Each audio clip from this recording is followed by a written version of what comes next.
I recorded all of that. I'm gonna have to edit it out. Sweet. Dope. Are you guys ready? Yeah, Yes. man. Okay. Hey, before you start, give me your orc voice when you do your orc. Just give me a sentence or two. Oh, you mean this voice? Yes, Yeah. well, nice to meet you all. I am Urine Rocktooth. Okay, thanks. Okay, I was thanks. practicing buying the card. I was nowhere near that. It's in the bottom jaw. You know, you gotta pretend like you have tusks. Okay, thanks, That's man. actually very good advice. Right, yes. And when you're a little caterpillar, you're always speaking through your gills. Anyways, that's enough of that. When we left off, our players, seeking another adventure, subsequently to the one they encountered in Goodmeade, made their way to Dougan's Hole, where Ralas had last heard of his long-lost love, the woman he is seeking. However, on the way there, they encountered some strange things. A dead elf, 2 living elves who confronted a Ralas, yet referring to him as Axelas Zhezhik. Shortly thereafter, the players learned of some strange happenings in Dougan's Hole at the 20 Stones of Thrun, the ancient dwarvish mile marker. The players encountered a strange sight. An illithid nautiloid spaceship attempted to absorb the players, and thanks to Alistair's quick thinking, shooting an arcane cannon at the last second, the ship spun out of control and crashed. After fighting with the illithid, Alistair, you now have a laser pistol. Your laser pistol does 3d6 damage, and it is proficiency plus dexterity. Now then, Erlond, you have 1 Shardlin ingot. Aralas, Correct. keep in mind, Aralas, you have your wand with a 3rd level spell slot. Rez, you Does have recharge at dawn, correct? That is correct. Rez, Okay. you have an entire pouch of Oracle Dust. You bought a lot of drugs from the Red Cap. And just a reminder, everyone, it is currently 4/29. Cease Wake the 21st is the month. So, without further ado, we take in now to all of you. The 8 of you with Yamazinkai in tow are heading northbound towards Goodmeade, still on the highway known as the East Way, the most popular avenue in all of Icewind Dale.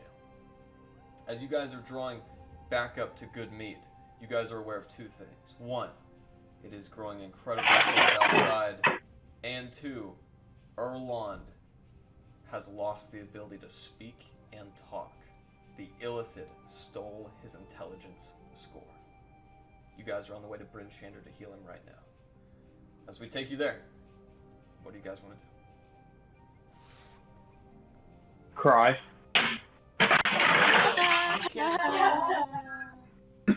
Rez is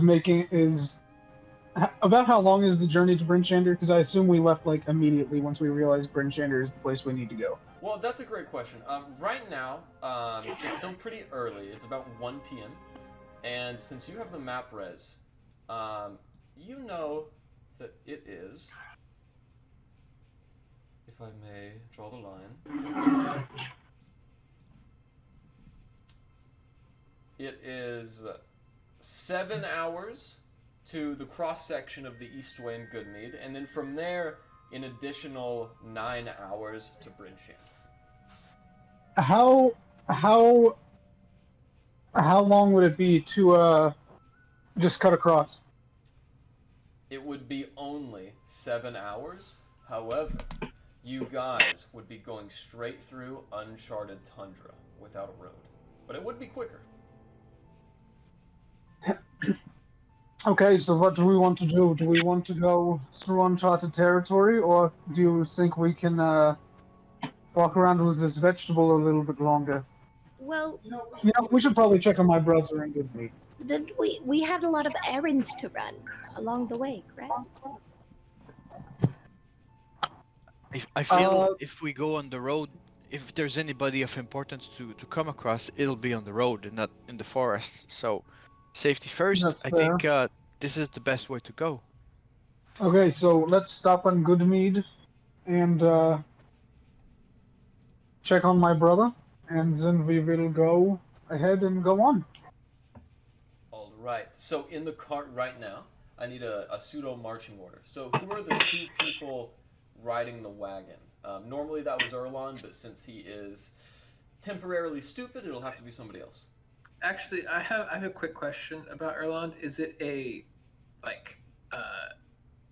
condition affecting him, or like what's the nature of his circumstance? A small brain-like creature stole all of his intelligence. Okay. So unfortunately, he would have to receive a greater restoration or subsequent level. Got it. Okay, cool. That's all the information I need. All right. I can't help you, Erlond. No, nobody can. I'll chill in the cart, I guess, like on the front. Is that what we're talking about? Sure. I'll drive it. Sure, let's go. All right. As you guys pull into Goodmeade, you see no blue sashes, no red caps. Instead, just a single unifying brown banner with a nice frothing mug of mead symbolizing the new control, the passing of power onto Rorik Redwater. As you guys come in, people are rather merry, especially more merry than they were last time. As a matter of fact, as you guys draw into the city, you can see a few laughing dwarves sharing old war stories and sloshing the mead together in their mugs. As they clank them together, they sip heftily. As you guys arrive into town, you don't spot many familiar faces, but you do see one. Daisy, the woman of the night who was servicing Arnholdt temporarily, the first follower of your brother Rez. She is with those dwarves drinking right outside of the mead hall. Excuse me, Daisy. I happen to know where Rorik is at the moment. Oh, you mean me old stalwart lover, man. As a matter of fact, he's not feeling very good today. We've got him holed up in the shrine. No, well, I'll go check on him. Thank you so much for the information. Is everyone in the town drinking to this extent? What time is it right now? It is right now, since you guys have drawn in, it is approximately 2:30. 2:30. Okay, great. Starting early? That's great. Yeah, people seem to be going about their normal daily activities. Some people go off to the docks, other people to the mead hall. However, you do notice that the people seem very happy. Okay. Yeah, so let's go to the shrine. Let's go find my brother. As you guys enter the shrine, you see a dwarven. Oh, I no longer look like an elf, by the way. I've dropped that since we left Dougan's hole. Yes. I now look like regular half elf Rez. As you draw in, you see hovering above your brother's unconscious body a man with brown robes, a long red beard not too dissimilar to Glenn's. He looks up. Right, she told me you'd come. I'll leave you lot alone. And as the cleric takes his bow, he puts his brown hood over his head and walks back into an exterior room. Are we now alone, just like the gang and Rorik? That's right. At about that time, I need everybody to roll me a perception check. First roll of the night, baby. Fuck, let's I go. love baby. looking. I love looking. Does at the even cameras and Erlond? watching- Yes. Looking at the cameras and watching everyone's like arms, like their body shift to like their mouse or whatever the fuck is a lot of fun. Is it, oh no, the webcam fucked up. Oh, it's because Yama's Yama's No way. Let's keep it quiet. It's okay. Thank you for You can use joining. name. Comes the boy! Thank you. I got here actually sooner than I thought I would. It's strange being that it's half hour after. It is a strange night of strange occurrences and festivities. Nevertheless, we are pleased to have you with us, Yamazunkai. Alright. So, Glenn and Alistair and Erlond, though you can't tell anybody, you guys notice as Rorik is sleeping, occasionally, whether it be the quiver of a lip or the fluttering of an eyelid, the three of you, once again Erlond, Glenn, and Alistair, you know that he is awake and pretending to be asleep.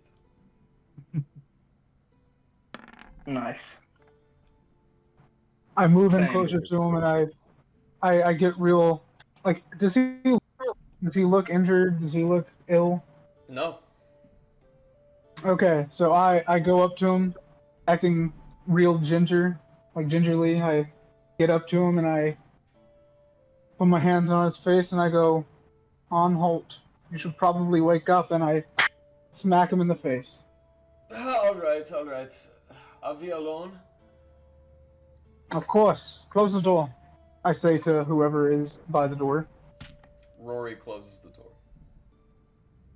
Rory, close door. That is true. Listen, DM, I just relogged. I may have fucked the cameras. No, you're if you fine. want to double check. You're fine. Thank you. Yeah, actually, everyone, I am totally fine. It is just I have to employ tricks so that lady will leave me alone. Well, why don't you, tell her to get lost?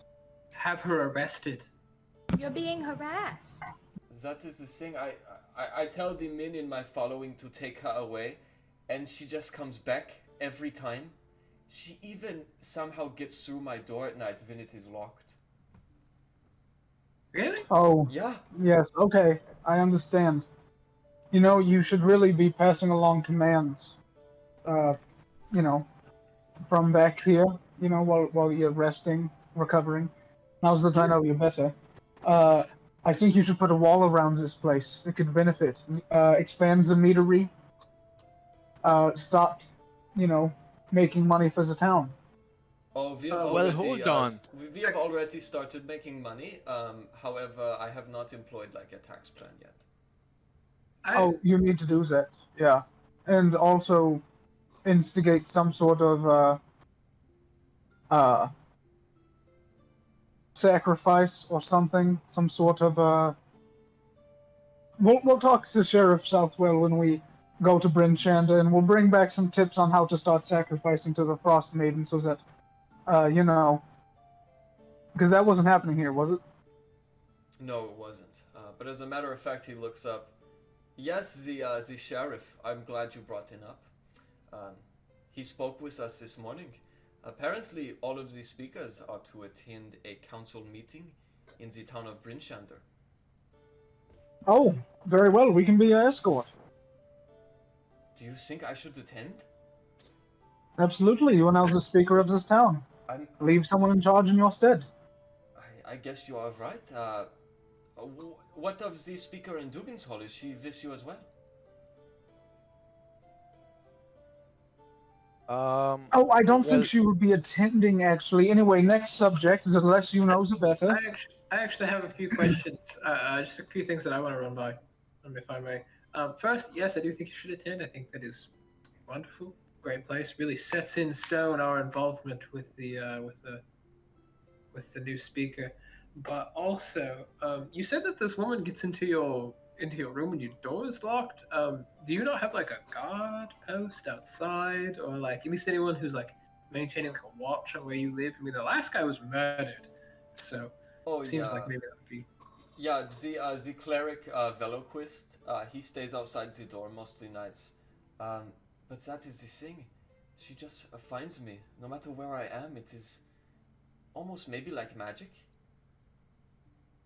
Interesting. Well, my friend, are you not a bit of a very skilled to change your appearance? I believe you could maybe modify your body and include like something nasty and disgusting, like a big pus on your lip or something. Maybe that would work for you. You know, I could, but for whatever reason, I just feel as though she would find a way, and she always wants to kiss me on the face.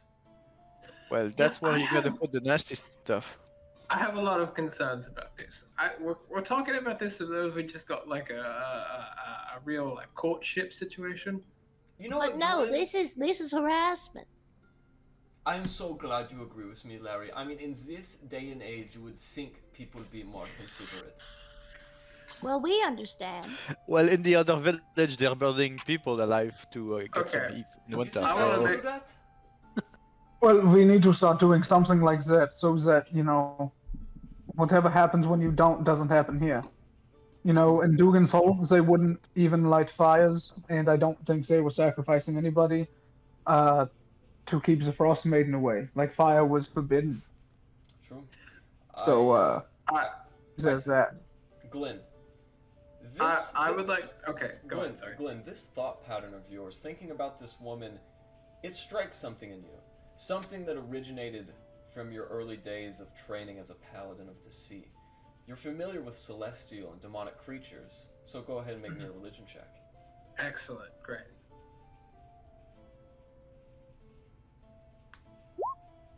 Alright. You're not sure if this is the case. However, these stories kind of remind you of a succubus. Okay. Okay. And you know, if we go to the speaker thing out in Bryn Shander, then you can have some time away from her. You know what? We are going right now. You know, actually, if I'd actually like to propose a counterpoint, maybe we leave in a day, and we leave in 2. I, if possible, would like to sit with you during the night. I've just got some questions about this woman. This woman concerns me in a way that I don't fully know how to express to the party. Also, there's a cleric here. I'm sorry, I've got lots of points that I need to make really quickly.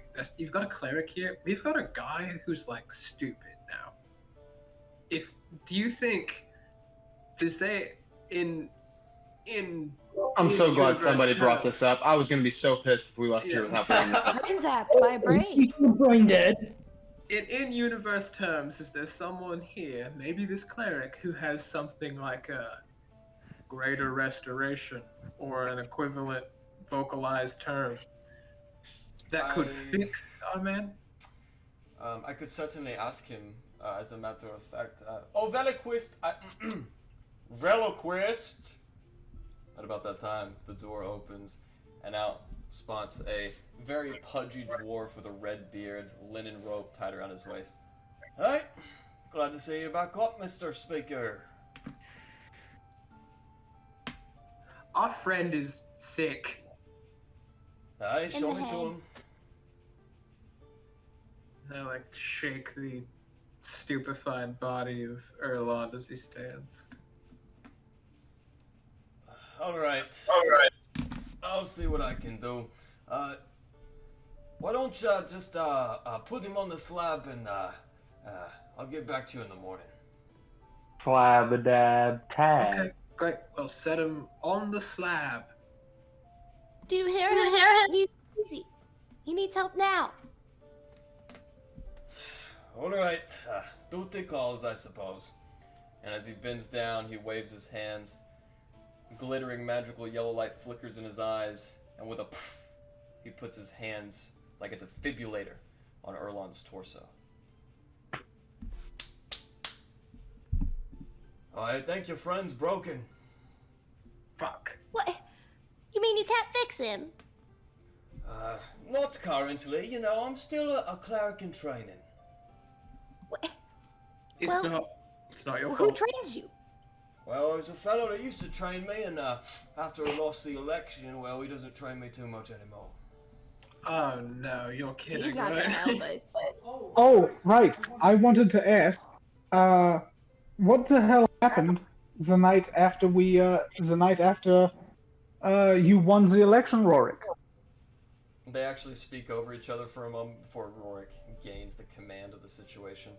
As a matter of fact, we encountered many supporters of Dolnazil, and the gods killed them all, but we never encountered Dolnar himself. What happened to him? Did he skip town? Yeah. Oh, well. Must not have really wanted to help the Townsend. I'm a little scared about it, but you know, that's why I'm going to Bryn Shander. Absolutely. The council.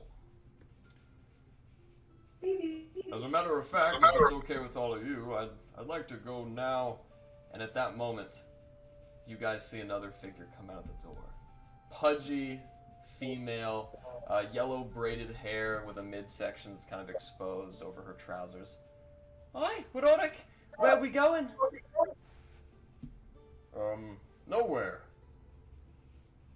Alright, well, wherever we're going, can I come with y'all? Is this the woman that we were talking about It earlier? is, in fact, it is Daisy. Okay, it's Daisy. No, actually, you can't. Oh, hold on. Oh, fuck. Let me look up a thing really quick, guys. Hold on. Before we say this. And why can't I come? That's rather rude. Oh, well, you know, it's a very important to people only, and, you know, And what, I'm not important? well, as a matter of fact, you're incredibly important, and we need you to stay here.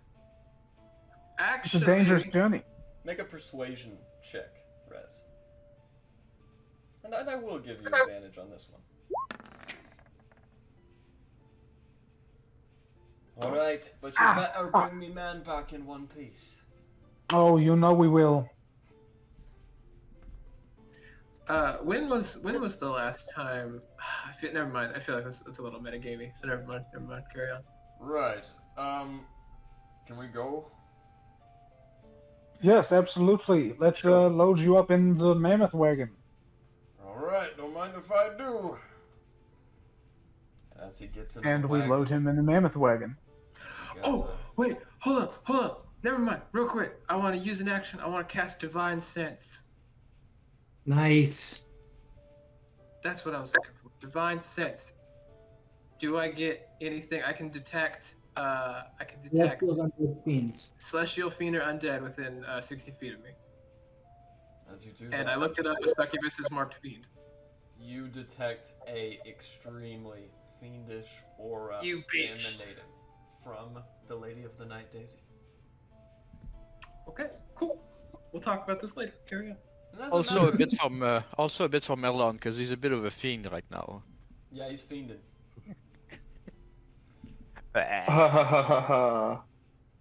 As you guys all head off, you get in the back of the wagon to notice that purple orb of Arelas's is still floating around and inspecting all of you. Is there anything you guys would like to do? Ha ha ha. Ha ha. Yes, guys. So this is a Professor Orb. She I think she means well. The name is Veline. So she's great with history and languages and those things. At about that point, the orb returns back to your possession, Arelas, and as you guys continue on the journey, you inevitably go up the east way, and it's at that point, Arelas, that you feel as though this purple sphere is trying to get your attention. Yes. What is it? Yes, just a question, if I may. Who course. is that little red one in your following? That's Larry. Name's Larry. And exactly she how going- did is she she going become a telepathic? member- How did she become a member of your fellowship? They're my friends. Larry, unfortunately, this is a telepathic conversation. Yeah, I was gonna ask. Shoot. Larry, Sorry. what's wrong? Well, actually, she's a bit of an assistant sheriff. She's very good with law and order, very intelligent and rough on the sides, but very, very skilled and useful. I'm sure she is. And the orb goes silent once again. I know it's not coming back to me, but I'll just say and think. You keep a lot of things to yourself, and I'll let her go. As you guys continue down the east way, you inevitably get to a crossroads. As you come to that crossroads, you know to the north is Caird and Aval and Cairconic, to the east is East Haven, and to the west, another 9 hours down the road, is Bryn Shander. It's currently 7 p.m. What would you guys like to do? I say we make camp for the night, and then we make our way to Bryn Downtown? Shander in the morning.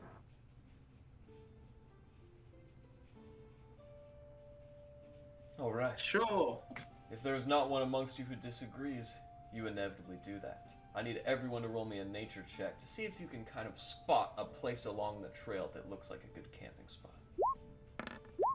I'm feeding my dog, so I can't roll that. So Rez is tuning his dulcimer.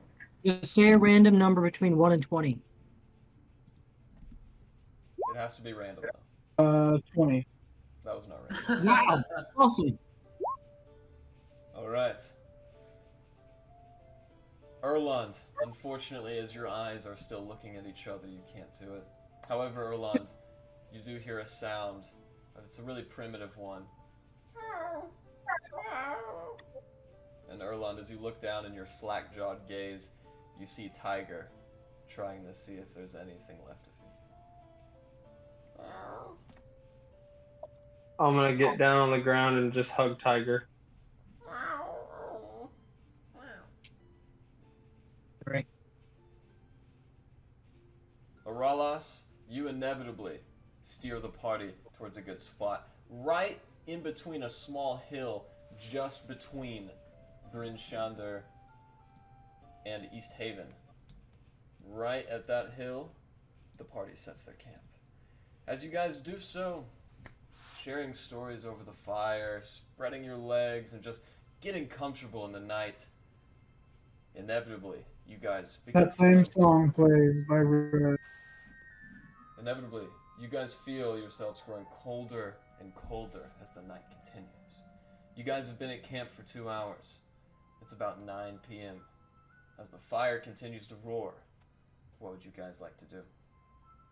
Well, yes, Great Particularly Bonfire is cold, going right? to be put in effect for a while. Okay. You said it's like particularly cold tonight, right? Yes, more than normal. As a matter of fact, you guys feel just this visceral and primitive urge to stay close to the fire. I'm gonna take some of that dust. I'm gonna do another hit. All right. Make me a Constitution saving throw. Okay. Can someone just You roll will a be sweating d20? your balls during the My- cold night, my friend. My con save is 1. I got you, buddy. All right. So, as you are now addicted to Oracle Dust, you gain +2 Dexterity, and you lose -2 Wisdom, just for the day. Seeing as But how... I'm addicted now. What was that? But I'm addicted now. You are indeed. But I'm warm. Oh yeah, you feel great. As a matter of fact, you That's feel what's in it. warmer than anyone. As a matter of fact, Reflect- Rez... But I'm fine. As a matter of fact, Rez, you feel warm even when a massive gust of wind sweeps through and extinguishes the fire. Whoa. Huddled next to My the magical mammoth. fire? That's right, Aurelas. Oh, sucks for you guys. I feel warm as hell. Well, Everyone- I'm gonna put my hand in my pocket and feel my big ball, and I'll pull her out, and I'm gonna ask her, do you know anything that could cause this? Please? And where are you exactly? Nowhere. Just in the wild, in the snow. Look up into the sky. What color is the rime? What color is it? It is a deep cyan with green highlights. I will say so. Find cover as soon as possible. Do not make yourself seem present at all. My ball says we need to hide. Let's hide in the mammoth fur. Is there anywhere not too far away that we could? You guys are camped in a small Would I be crevasse. familiar, you know? You guys are in a small crevasse next to the hill. If you want to hide, as the orb suggests, all you guys need to do is roll me a stealth check. I have a question. Go ahead. Could I use my flamethrower to melt a tunnel into the snow to crawl into? You absolutely could. I'm going to say, though, go ahead and roll me a survival check. Because you need to determine if the flamethrower is big enough, or the hole anyways. Alright. Yeah, you do so, Alistair, and as you jump in that hole, as if your entire body was the head of a camel, or is it an ostrich? Do ostriches bury their head? Either way, you get away. Yamazinkai, you're just a little bit too slow, and as you stand out in the open with Erlond and Glenn, everyone else sneaks away. But Erlond, Glenn, and Yamazinkai, the three of you, are stunned in the cold, and as you guys look up, you see this really strange creature. Above you guys, flapping its massive furried wings, cutting the sky open with its talons. It is a massive owl. It is Oriel, the Frost Maiden. As she stretches throughout the sky, Yamazenkai, the owl's head, focuses down and stares right at you and Glenn. Ooh. Its I look right flying back. comes to a halt, and as it hovers in the sky, what do you guys do? I'm so mad. If I see her, it doesn't take my concentration. I would minor illusion a snowy colored umbrella above 5 feet of us, 5 by 5. That's all I got. Okay. As you do so, and it expands, the Frost Maiden looks down. As she says this, you guys feel the ground shake beneath you. Snow begins to fall from the small alpine hill you're camped to. And as this all happens, you guys feel snow rushing from all sides. Everyone, make a dexterity saving throw. This is what I'm good at. Please. As Son the of a three bitch. of you, Erlond, Glenn, and Yamazenkai, watch as Oriel, the Frost Maiden, flies free from your vision. The snow quakes around you. Oralas, Alistair, and Glenn, along with Erlond, the four of you are trapped beneath the snow. Rez, as you pull yourself up first and look frantically, you see Yamazenkai and then Larry poke their heads up, but you do not see Oralas, Alistair, or Glenn, or Erlond. Oh shit, oh shit, oh shit. Why does this keep happening to us? I was like, you know that fancy iron magic melt the snow. Alright, Yamazenkai, as you find a point in the snow, are you going to use your magical fire ability? Yeah, I think I'm just gonna punch at the snow. Yeah. Alright, roll to hit. Okay. Just punches You one of miss. them in the face. You miss. Alright, Glenn does a 21 hit. That it do. Alright, Glenn, as you are punched right into the face, go ahead and roll for damage, Yamazenkai. Oh dear, this is not what I wanted. I was just waiting to punch the snow. It's okay. It's okay. Alright, Strong. Glenn, you take Plus 6. 2d8. Well, you take 6 bludgeoning damage, and then Yamazenkai, the fire from your fist just acts with the snow. As it melts it, you see below Okay. it a dwarf with no eyebrows. Like, oh, I'm sorry. I was just looking for you. But good to see you can take it. That punch was hot. It was hot. Okay, on my side, what I'll do is I'll take the wand on my belt, and I'll just pierce it through the snow as far as I can upwards, hoping someone is gonna know where I'm at without kicking my face in. Okay. I made a strength check to see if I could move any snow and find someone. All right, you moved a you bunch of can Glenn snow.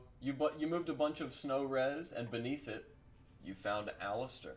He is bent over, compromised in the snow. You're just looking at his ass. I bury his ass again and just dig until I can see just his face, and I go, "Man, you probably really want to get out of here, huh?" I'm gonna just start And shooting. I unbury him a little more as I pull him out. I leave him for like just a second after I say that. No, I'm spraying fire everywhere. Can Larry dig for another friend? Okay, yeah, I'm gonna say, Alistair, you get out without needing to roll, and then you do burn a little bit of Resisy Paulette. However, Larry, go ahead and make an athletics check, and everybody except Hold on, Aurelis, Kirsten. roll me a perception check. And Everybody- me, right? Yes, yeah, you as well, Erlond. No, that didn't work. No, I'm still in the snow. And brain dead. And brain dead. All right. Forgot He's just sitting there, just without a worry in the world, buried in the snow. Glenn, as you look over, you see two things. One, you see something moving under the snow, And 2, you see a wand sticking straight up out of the snow. Okay, 2 possibilities. 1, there's a monster. 2, it's our friend. Maybe it's both. I don't know. Either way. And with the help of someone, maybe, I want to start digging under this Hello. wall. I'll help out. Alright, yeah, you guys all dig, and as you used your combined efforts, you find a very out of breath Aurelas. Oh, thank you. Okay, we're still minus an Erlond, and he's too stupid to be able to reveal himself, so this is going to be a bit of a problem. It will be. I will eat all of the snow. Okay, go Okay, ahead and get Can to we work. use the Yeti? Can we ask the Yeti to smell him?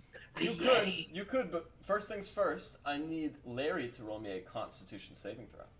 She's eating it. She's got Just it. aim for a brain freeze. Roll for brain freeze. Alright, Larry, you eat all of the snow to expose your face, and you're totally fine. It was refreshing. Hell yeah. Awesome. Awesome. Nom nom nom nom. But as your face is exposed, Larry, you have enough room to yell or scream. Wait, didn't I make it out? No. You're Oh, no. oh, You this rolled is me a making 1. it out? Yeah, you rolled a 1 on your Alright. athletics check. You're stuck. All right. Fucking stuck as hell. Then I'm gonna go help my other friends. It's just your face. Am Though. I You still just ate out. Oh, a I'm circle still around stuck? Your face. Yeah. Help! Help! Help! Okay, that tells me she's fine. We need to keep looking for Erlond. All right. If you guys want to look for Erlond, first I need Erlond to make me a Constitution saving throw, and I need all of you to make me Walk nature over and help checks out Larry. or survival checks. Nature or survival. I'll pull Larry out. All right, Thank Erlond. you. You take 1 point of exhaustion, Erlond, as the coldness Oh my breaks through your skin. Ooh. All right, Glenn. Yay. Just like that, Glenn, you bend down and with your stout dwarvish fingers, you sift through the snow and you find a cold sea elf on the other side. Got him, and I want to lift him up. I want to lift him up by his shoulders, where he's like stiff. He's almost in one piece. So I pick up this boy. There you go. As you get Erlond out, Erlond, would you like to grunt for us? Thank you. As you guys get your bearings and remake the camp as best you can, everything returns to normal, and you all can take your long rest. Erlond, present this You know what camera. that We was? have, It's like a cold, like a snow ice god thing. We've seen it once or I'd twice. be familiar with that, would I, Garrett? Make a religion check at disadvantage. Okay. How would we That's know always if fun. it's the real godly influence or a kind of just follower of ours? How can we know it? That's a good question. I should say, to be very clear, it looks like the depictions of the Frost Maiden. You have no idea if it is really her. Yeah, regardless, we've talked about killing it once or twice, so I don't know what that means for us. The beast has powers, that's for sure. As you guys wake up on the morning of Ceasewake the 22nd, the coldness in the air, the brinkling magical embers in the arcane fire, what would you all like to do?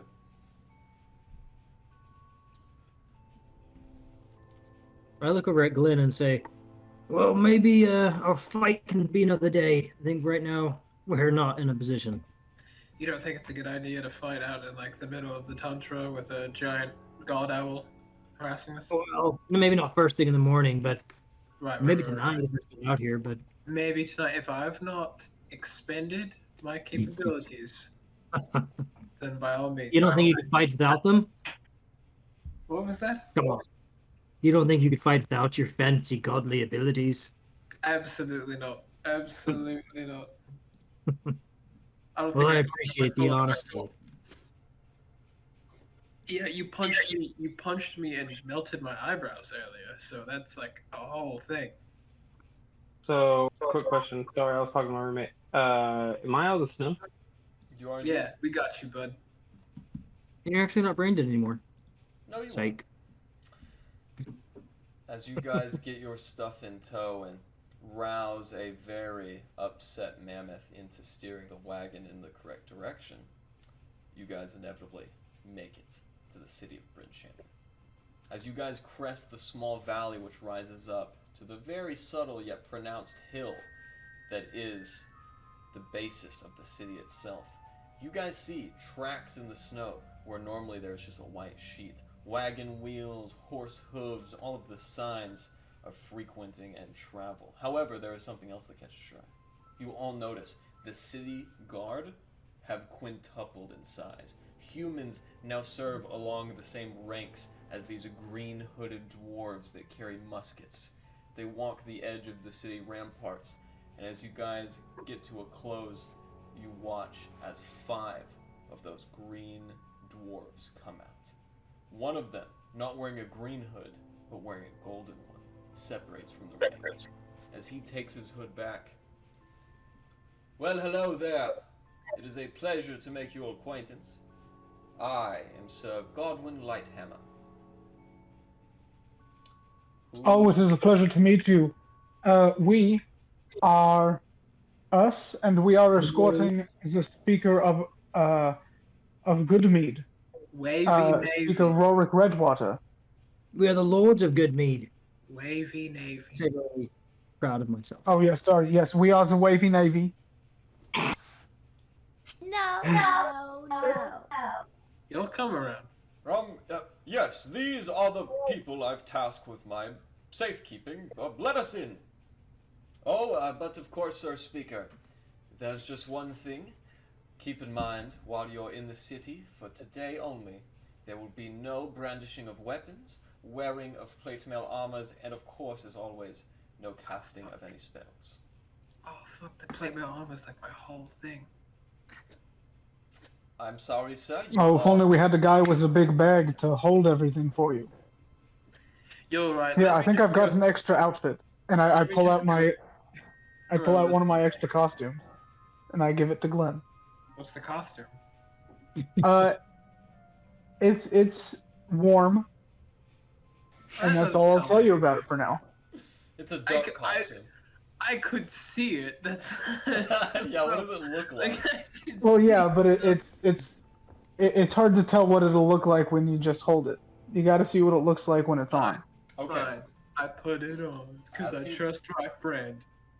As you Okay, put it on. It's just a big furry pelt outfit. It's just a bunch of pelt. It's a furry outfit. As the dwarves witness this, a couple of them gasped, and the gold dwarf kind of gets his bearings. Right, and like I said, no use of that inside the city.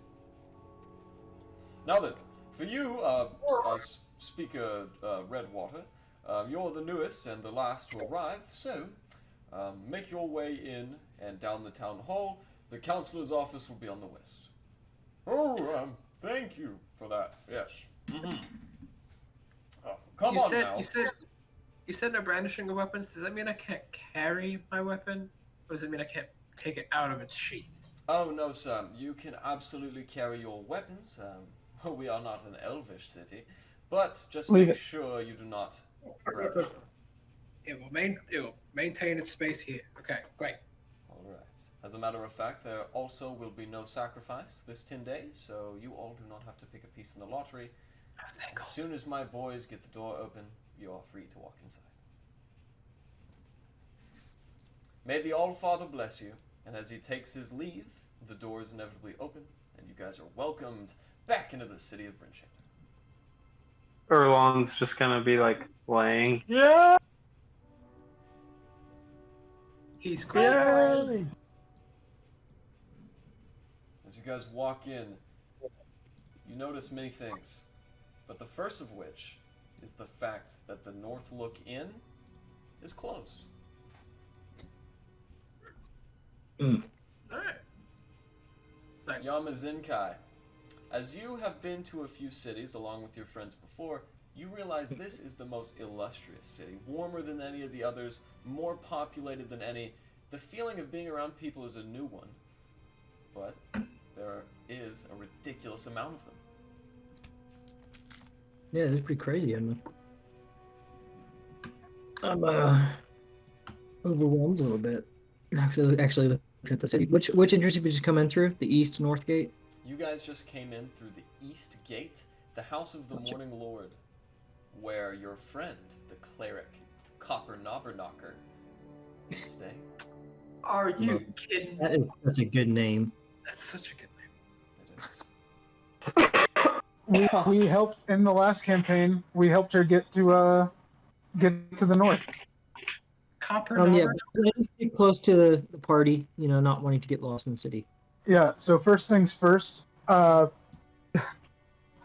feel like we should take Erlond to the to Copper Knobberknocker. Erlond, that's me. Yeah, I feel like that should be priority number one. All right, peasants, you go do that, and I'll see what's up at the counselor's office. You heard? You're doing great. You're doing so good. We will meet you there, Speaker Redwater. Of course. And as he walks away with a very jaunty gait, you guys head off to the House of the Morning Lord. As you draw in now to the gold latticed framework that houses very brightly and decorated stained glass, you guys know that this building pushed up against the barracks of Bryn Shander is the House of the Morning Lord. As you guys draw in now, you can see totems of different deities: Lathander, Amator, Palor, the different light-bringing deities of the world. You spot one of your favorite, Glenn. Marthlamore, a huge insignia, a tapestry formed like a boat's steering column. It depicts him as a little boy with his father, Morden. As you guys draw Are in there to those... Are there any religious symbols featuring like a heart or a lute? Go ahead and make me a perception check.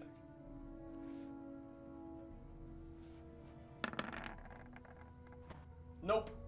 And as you guys go in to these two wide doors, you can see inside gold light radiating.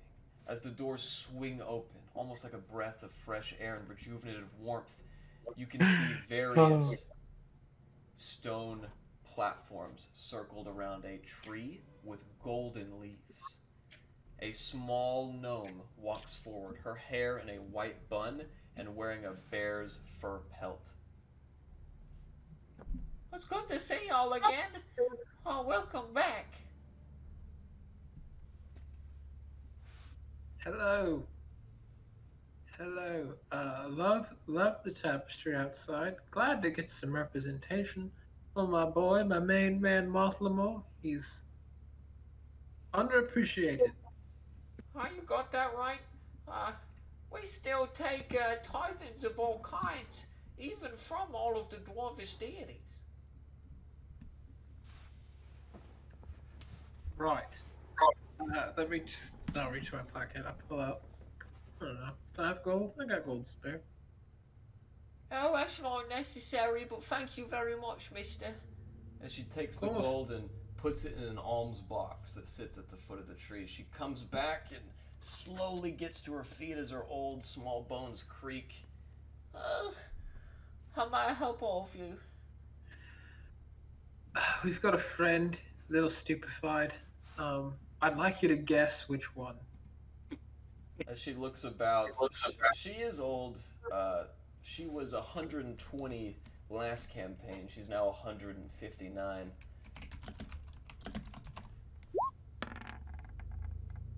Is it? You're muted. Would that be the kobold? Close. I'm so sorry. I really can't tell. It's been a long day. Almost. You're warm.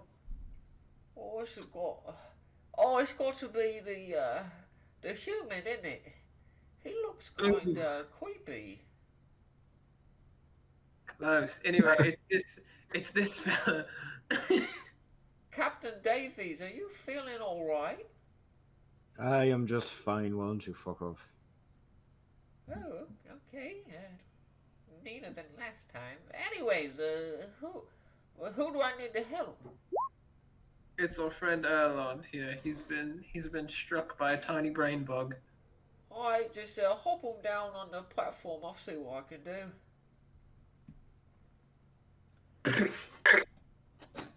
As you guys look at the different platforms, 4 of them encircle this broad tree. However, one of them is occupied. As you guys see her tending to Erlond, you guys notice another fellow asleep on another platform. Dark skin, white hair with singes of burning red on the end. It is Hrogar Ironstar, your old Durgar friend that you rescued, still sleeping in his unconscious state. As Copper Knocker does a few gnomish incantations, those of you that speak gnomish, does anyone speak gnomish?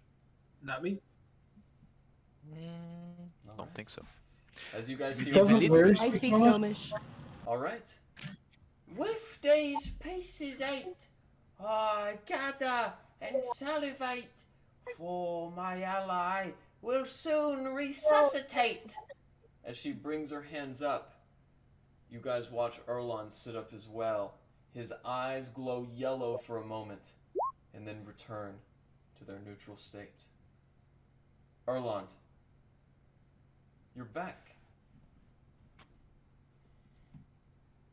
Oh, wow! How did we get what? Oh, Jesus! It's been a trip. Like, Arnholdt, I'm what's just your waking last up. 2?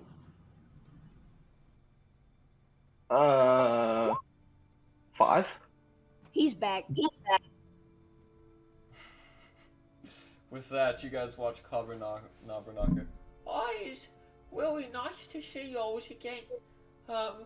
If you don't mind, I gotta heal this other guy too. Thank you very much. It really does help me a lot. Of course, welcome back, Mr. Erlond. Erlond, what year is it? Who's the president? What's your name? Okay, Erlond, before you answer any of those questions, I will let you know we each had to pay 50 gold to Zet Cleric to resuscitate you. Yeah, now you know it's the shiny. By the way, I can hear everything, and you didn't. It was worth a try. Anyways, let's go to the council hall. As you guys begin to leave and go to the council hall, I need everybody to roll me a perception. You're attacked by an ancient white Erlond's back, baby. That roll right there. Erlond's back. As the roof caves in. No, I'm just kidding. Okay. Everyone, wow. All of you, except Alistair, who was a little bit too reluctant to leave, you all look back and you see that old Durgar, who has been asleep for months, open his eyes and turn his head. As he looks throughout the room, Hrogar has finally woken up. As he sees all of you familiar faces behind him. Where am I? How long have I been here? Oh, no, hey, Hrogar. You're in Bryn Shander. You've been here, what, a couple months? Has it been that long? I have no idea. What month is it? Oh god. It's the date the DM told us at the beginning of the game. A whole bunch, and I don't remember. Siswake, you say? I must have been asleep Yes. for 3 months. Yeah, it's been 3 months since we saved you. Sounds about right. You know us, never left your side. Never left your And side. we were actually about to go get a bite to eat. I will find a way to repay this debt, I promise. You know, we'll go tell Sheriff Southwell that you woke up. Okay? You do that. I must speak to him urgently. Absolutely. We will get him right over here. Alright. As he seems content for the moment, he closes his To the eyes council hall. back as the gnomes begin anointing him with Nern oil. Ew. No, it's nice. It's good. Oh. Well, look. It's good time. It's He likes awesome. As you guys leave, would would you guys like to go to the council hall? I think I would. Follow the group. Erlond is rushing out. Like he honestly probably rushed out during that conversation with Durgar because he didn't really give a shit. And as you rush out, you see Tiger rushing towards you. Yep, and then I'm gonna hug Tiger and then grip my necklace and like boom, eyes go black and just sit outside, start meditating. Okay. Because like I haven't been able to do that, and so like that's the first thing Erlond wants to do.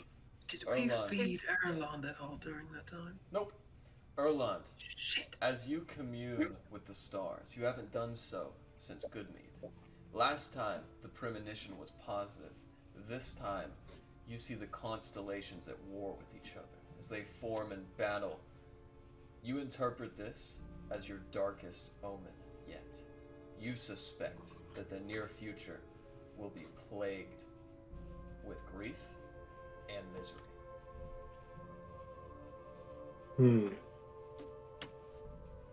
And I'll continue that looking like that stargaze until the party joins me outside. Alright. As you guys come out and join, I would assume Alistair is the first to leave, and you bump into Erlond.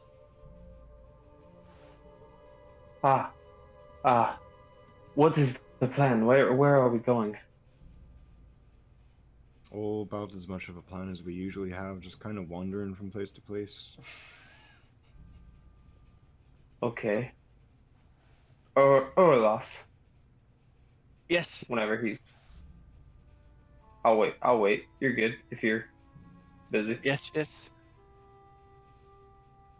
What is it? Oh, what is the plan? Because Alistair is not very good at communicating to me. Well, I think we are meant to go in the north, to the city called the Wood of something. Okay. Well, and then this is to the whole party, and like, it's very timid Erlond again. We should be very careful on our journeys. I sense a bad feeling. Something is not right. Well, if that's where we were going, absolutely we would be very careful on our journeys, but I don't think that was what we said. I think we said we were Erlond, going to the council hall, if I remember correctly. Maybe well, I'm everything that we do is very well reflected, and we always make the best plans of actions, and they always work very well. So Okay. I think if we put our heads to it, it'll be just fine, but extra caution is always good. As you guys... Okay, so DM, is Erlond still at the same level or same hit points and everything as he was? Or Nope. did that technically count as a long rest? Nope, you guys took a long rest the night before when Ariel attacked. So now, Probably. you will be at max health, all of you. Max health and max spell slots. Awesome. Lonelywood is the place from my notes. How do I get to like my Steel Defender's hit points from the? Well, your Steel Defender does not regain hit points over a long rest. It has to be repaired, or the mending spell has to be cast on it. Alright. But you should be able to see it from the journal. I don't think I can. It should be right under Larry. I can see it, but like I don't think I can like do anything. Don't worry, I'll manage that for the time being. So, as you guys are out in midday, it is currently about noon, and you guys are experiencing the brightest that the dim light normally grows. As you guys sit around in the center of your old town of Bryn Shander, what would you like to do? Well, I say we go. First things first. I know we need to go to Lonelywood for Morales' deepest, truest love. Sorry, are you more comfortable with Exelas? No, I think Oralas is great. I picked that name because it's very different from my real name, and I feel it's hiding my identity very well. Yes, you know, So- Exelas and Oralis are very different names. I But know. I understand the point of using a fake name. Absolutely. And I think everybody's kind of used to it. So it's let's not make our friends doubt themselves too much. Yeah, that's what I've been saying. Did you know Rez isn't even my real name? No.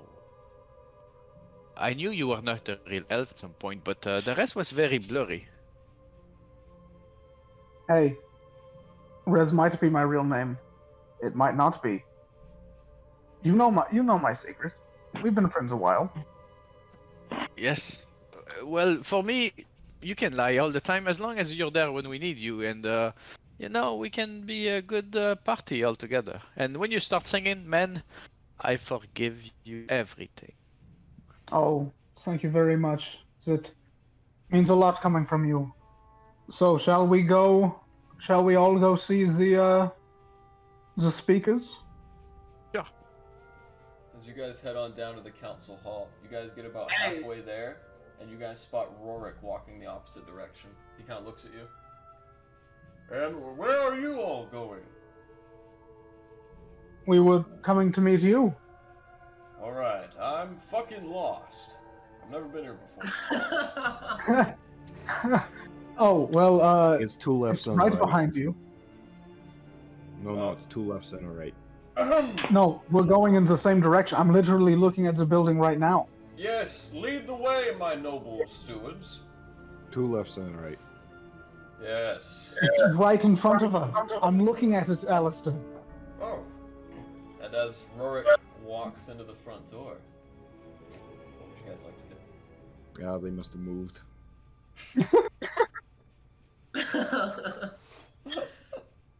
I say we follow in after him. Yeah, we walk in behind him, absolutely. I want to be like almost directly behind him, dressed in my fursuit, fucking sword at my hip, just behind him. I'm gonna be next to him, acting like looking like a fellow diplomat, because Rez is not a fighter. Behind a writing desk, you guys see a man with a long, blue, cracked leather duster, bordered on the edge with some sea cat fur that's rolled over for extra warmth, as he brings his dark, bald head up from over a writing desk. Well, you're back. I didn't know if I'd ever see you all again. As you guys look up, it is Sherrif Markham Southwell.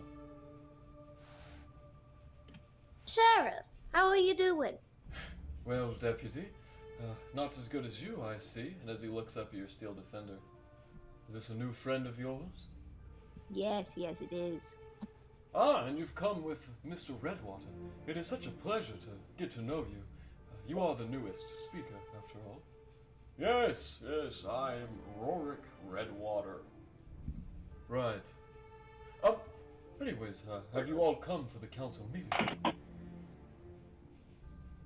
Yes. Alright. The rest of the speakers are getting together upstairs, and just between the two of us, or maybe I should say the 8 of us, thank you for everything. If you didn't help out the other speakers, they would not be in attendance today. Oh, we do have some important news. What was it? Right. Hrogar is awake. He is? How is he? Can he stand? I'm not sure about Zed, but he seemed competent and he said he had important news for you. Between all of them and Imdra missing, well, the 3 of us make up the last blades of the axe still on this earth. I'll have to... Oh, the Blades of the Axe!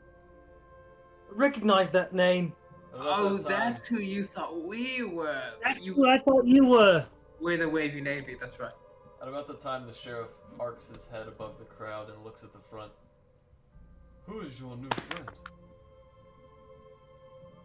Oh, this is Yamazenkai. He Punched is... my eyebrows clean off. I'm just he punches hot. not from here. And, He about killed me and my he wouldn't have defender. written me down anyway. Should I restrain him, Larry? Oh no. We're friends now. Alright, if you're friends of Speaker Redwater and friends of Deputy Hopple, then I'd say you can go up with the rest of the speakers. I'll be there in just a moment. Okay, here's the thing, Yamazenkai. These speakers like their eyebrows, much like I did in a time past. Well, In a time I was trying to help you. No, I know. You did a good job. Honestly. Very, very proud of you. Alistair, you've been a little quiet. You haven't ribbed this guy even once today. I want to run up. Are you like working on a good one?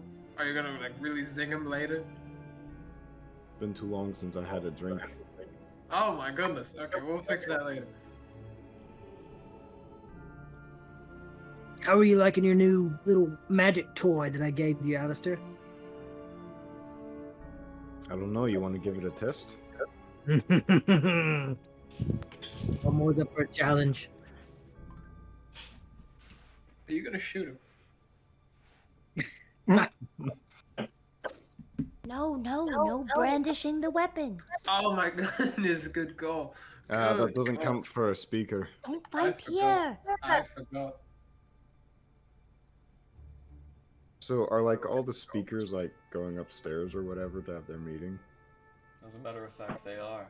First to leave, you guys see coming out of a back room is a woman with long black hair, very young to be a speaker, with a pointed nose and sharp chin. She has what we might call RMF, resting maiden face. And as she goes up the stairs, you guys know that this is Speaker Duvessa Shane, the speaker of Bryn Shander. As she gives a nod to Markham Southwell. I'm gonna go up the stairs like I'm one of the speakers. I'm just walking up. Yeah, you go up. I follow Alistair. Yeah, I guess everyone else fucking too. Well, who else speak? As you guys go upstairs, the door is closed behind you by Markham Southwell. In front of you are 5 speakers, some of which you guys have never met. I will explain them thusly. There is Speaker Duvessa Shane, Markham Southwell, Speaker Wayland from East Haven, Speaker Trovis from Caerconnet, and another woman you've never seen, a very old halfling, her white feet exposed as her bare feet rest on the wood, as she brings her long white hair behind her and fixes her spectacles in the edge of her nose. Oh, well, come in, please. Oh, you all look so famished. Here, have a cookie. And as she extends a jade baking sheet, you guys can see on it different cookies cut in the shape of orcs. Oh, thank you. Hey, Travis. These are charming little things. Oh, well. Hey, Yama, you want one? I wouldn't mind one if I do. I don't know why I didn't. I hand one to Yama. And I bite the head off of one right in front of him. Well, I suppose it's kind of like a gingerbread man, so it's, it's not that big of a deal. Oh, you know of gingerbread men? I thought you were raised in a cave. Where did they live? I meant to say that with my voice. As she gives you all a cookie, who's eating the cookies? I do not. Okay. I munch one. I do. Larry would definitely have a cookie. I'll have 2. Erlond does not. Okay. As you guys eat these cookies, nothing sinister going on. You guys notice that these cookies are delicious, homemade, hard and cooked, just sweet enough to fall open in your mouths, yet just bitter enough to really grasp that nice cookie flavor. Too skeptic. I thought it was dudes. I thought these were dude cookies. As People Kenzie- cookies. As you guys eat every cookie off the tray, Aralas, there just isn't one for you. And as she looks I at saved you one guys- for Rally. Okay, you saved one for Aralas? Yeah. No, it's okay. I'm feeling odd today. I'll let you guys have it. Well, No, okay, and I eat it. maybe you can just lick the spoon the next time, huh? And as she hobbles Sure. As she hobbles back to her small seat on the table, she picks her thumb and her index finger and rests her chin on her hand thusly. As she looks about, Speaker Trovis says, "Oh, well, it is so good to see you all here. Welcome, Mr. Koenig." Hello. It Did is we catch my- the name of my lady, the very well versed in baking? Who may you be, ma'am, please? Oh, Well, it's nice to meet you. I'm Speaker Nibsy Silverplum. I'm the Speaker of Lonelywood. Nice to meet you, Nibsy. Oh, it's nice to meet you too. What's your name? My name's Larry. Larry, put her there. As she shakes your hand, it feels cold. Not as cold as Alistair's, but more like the hand of a 100-year-old halfling woman. I'll also reach out my hand. I'm Captain Davies. I'm also a speaker. Oh, I like you, Captain. Your hands are so warm. Thank you. Oh my goodness. Davies. Right, I should be introducing everyone. You all know Speaker Wayland of East Haven, Speaker Trovis of Konig, Shane, of course, of our own Bryn Shander, and I would like to introduce you all to Gerund Elkhart, the chief of the tribe of the Elk. As he stands up, you guys see a man who previously had a red beard. Now it's shaved with sideburns on the side. As he looks up, it is very nice to meet you. I believe I encountered you on the East Way not too long ago. Oh, and this is Speaker Redwater of Goodmeade. Nice to meet you, they all say in unison. And it's great to meet all of you too. I am the speaker. He is. He is truly. Now that we are all acquainted, and he kind of gives an eye at Redwater, I would just like to say it is my deepest and most heartfelt privilege to be housing this meeting. You see, in these last 2 years, we have been living under a shadow. A shadow cast by the failure of me and the other blades. As he looks to Trovis, Trovis is heavy in his cups. 2 years ago, we stood against the Frost Maiden, and 2 years ago we failed. However, that is long since past. We are much older, even then, to defend us. However, we are in the presence of new adventurers. Ones who have killed the giants of Goodmeade, slain the hags of East Haven, and rid Kirkonic of its Dorgarmers. Today, I propose to you, the speakers of Tin Towns, and the residents therein, that we must cease our sacrifices to Ariel.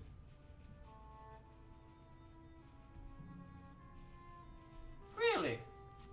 So I don't have to sacrifice my food anymore?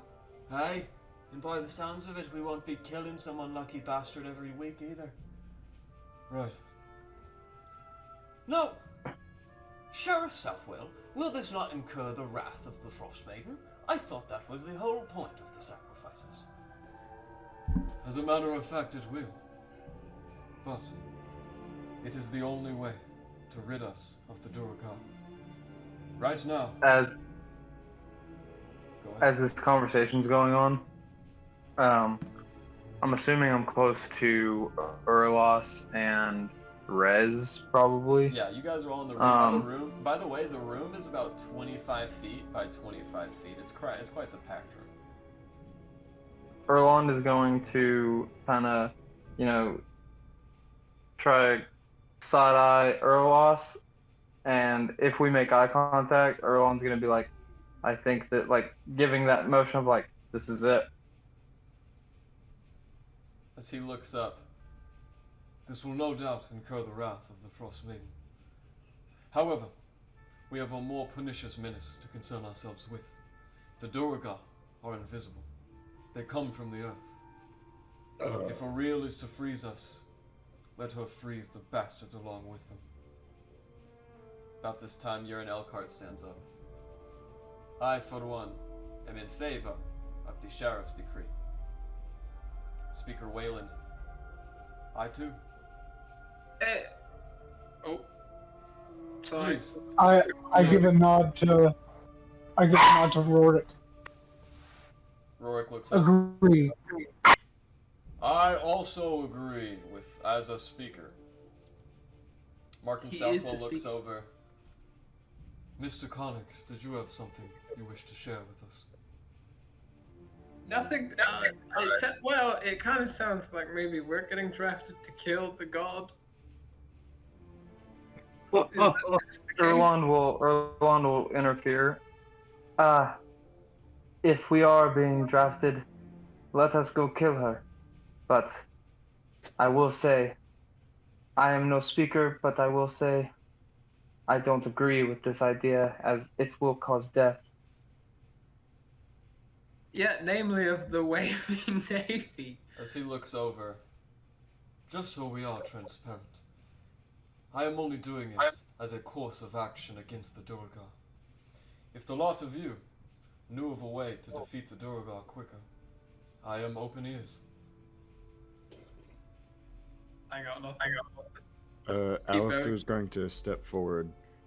As a speaker myself, I like this plan, but I'd like to throw in, I can see the invisible bastards. Indeed. As about that point, Speaker Trovis pipes up. Well, as a matter of fact, me and these other adventurers, upon clearing the Durgar out, which was mostly my plan, we happened to torture a Durgar, who told us the location of Zodorok Sunblight. Is this true?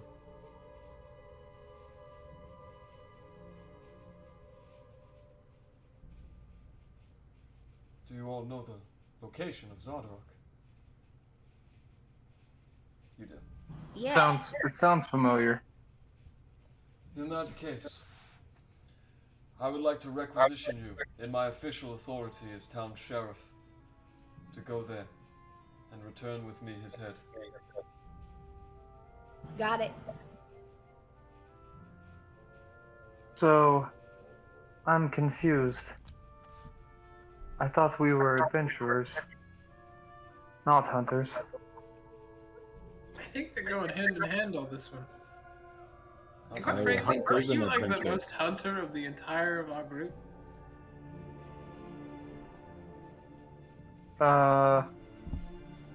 No. I built a Maybe. metal dragon. I want to see what it can do, alright? I'm always ready to test my capabilities and stronger opponents. But once I'm with Yami over here. Which you may have been. I guess I'll just end up saving all your asses again. Welcome to my world, Erlond. You couldn't even say your own name like an hour ago. Yeah, we helped you there. Okay. What you may have been. You was one. What you may have been in your past lives is hitherto obsolete. You may have been adventurers, thieves, highwaymen, but today you are all blades.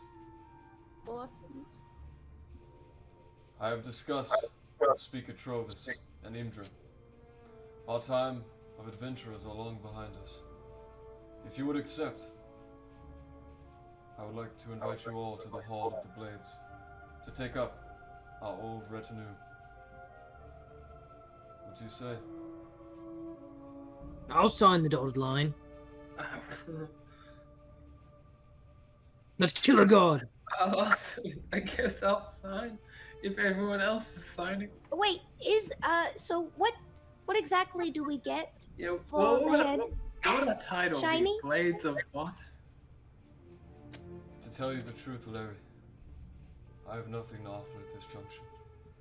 Our resources are expended, our men tired.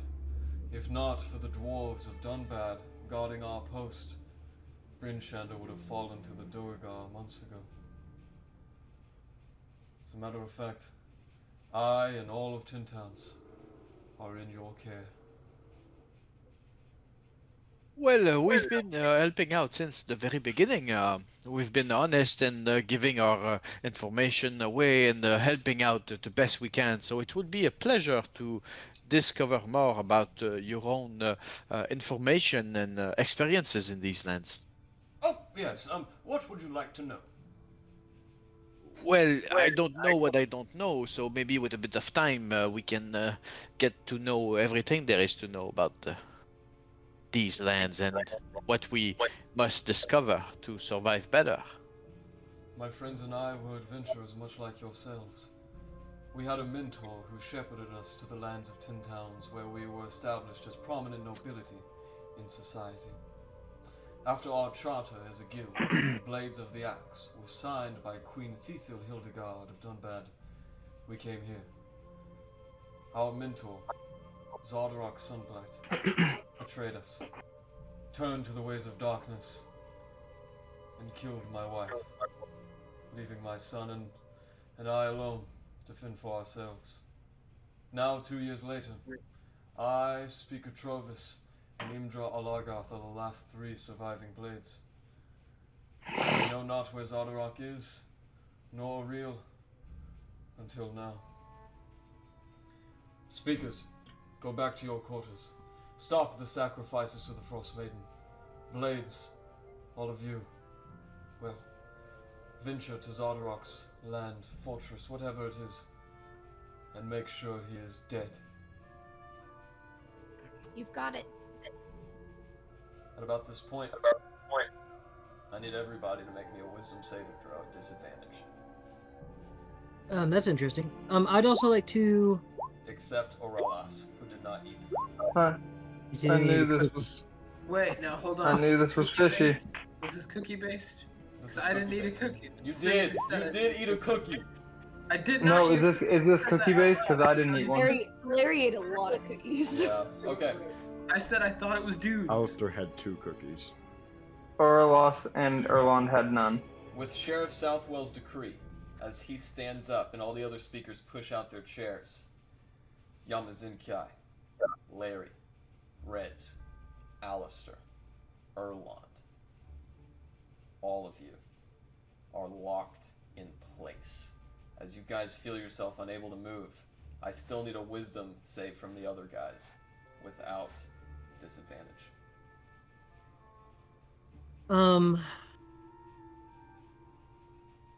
Okay. I was gonna bring up whether or not we should discuss the fact that there are mind flayers, and then show them the body. But instead, I'm gonna go into a rage because this is pissing me off. Okay. Right now, you are locked in place. As you guys are all of you locked in place under the effect of the command person spell. Nibsy Silverplum stands up. You know, I really was liking the fact of coming to Bryn Shander, meeting all new people. But you turned your back on the Frost Maiden. You turned your back on me. As she brings up her hands, a cone of cold spreads throughout the room. As it dissipates, Speaker Trovis and Speaker Whalen, along with Speaker Shane, are all dead. Everybody. What? Wait. Who all just died? Everybody roll initiative. Many speakers. Yo, if this is cookie based, I swear. Because I didn't eat a cookie. I know you didn't eat a cookie, but you did get attacked with the hold person ability. You guys all had disadvantage if you ate a cookie, because the cookies were covered with the dust of deliciousness. Now then, guys, I'm going to draw your tokens in one by one. Yeah, I forgot to click mine. I that's got a okay. 4. I'll roll it. Yeah, I'll roll it again so you can put it in.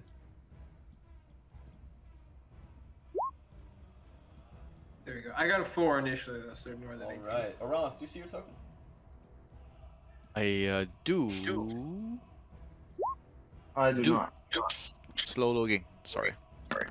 All right. As you guys see her cast this cone of cold, like I said, Speaker Shane, Speaker Whalen, actually just the 2 of them. What the heck is fall Speaker over. Trovis? Speaker Trovis is I can't a see. white I dragon. can't see mine. Yeah, he's also my fucking guy. So. And right, Silverplum, the bee who got us.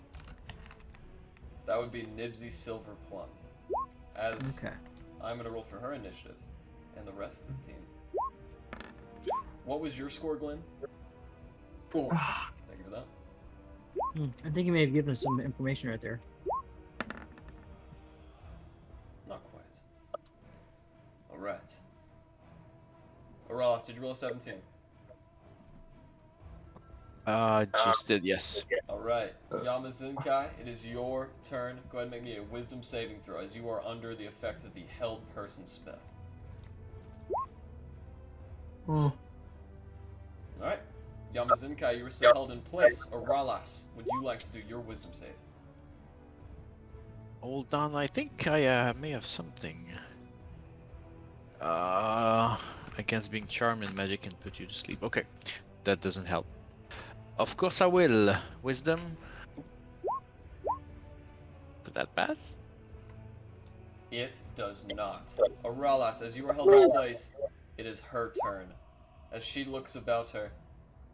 Well, I suppose this is due. Bye-bye, Sheriff. At about that point, you guys watch as she does a Ray of Frost attack against Sherrif Southwell. It hits. Sherrif Southwell takes 14 cold damage. As he falls Is down to his Erwin knees. close enough to Unfortunately. block that? Yes. But unfortunately, at disadvantage, she still hits. Okay. As Sheriff Southwell goes to one knee. No! Nipsey! How could you betray us? Well, I stopped the sacrifices too. My townsfolk are all dead. Y'all didn't come helping when I asked. And I'm gonna return the favor. As she brings out her small cane, you guys watch as it grows longer and longer. And as she puts it between her legs, she flies off as if it was a broom. Bitch. As she gets to there, Erwin gets an attack of opportunity. You guys, Do I not get one as she passes me? you are held. Can I not cast I am. Dispel Magic? No, you are held. Hold person. As she Did gets Erwin to hit? Erwin did indeed. As Erwin smacks her in the head, she falls off of her broom and begins riding side saddle. Go ahead and roll for damage. 8 force damage. You guys hear... As she goes to the window, you guys hear a crash of glass and wood. As it showers from down high. She flies off outside. As she does so, that will end her turn. Alistair, go ahead and roll for a wisdom saving throw.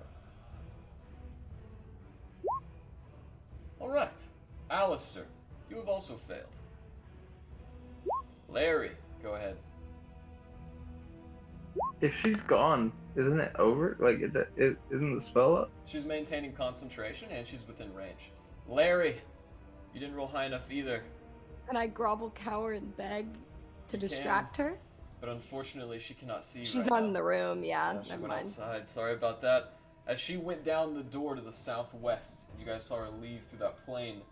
We are now going to go to Erlond. Erlond, you know the drill. You did not eat a cookie, so this is just a normal roll. All right, Erlond. Let me check the DC one more time, my friend. Okay, Erlond.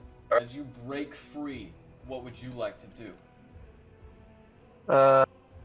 Cast Dispel Magic on everybody, if I can, on that spell. It does work. The effect is ending. Wait a minute. Oh, go ahead and make me an Arcana check. Okay. And remember to add your wisdom save. Oof. Unfortunately, you can only free one person. Who's it gonna be?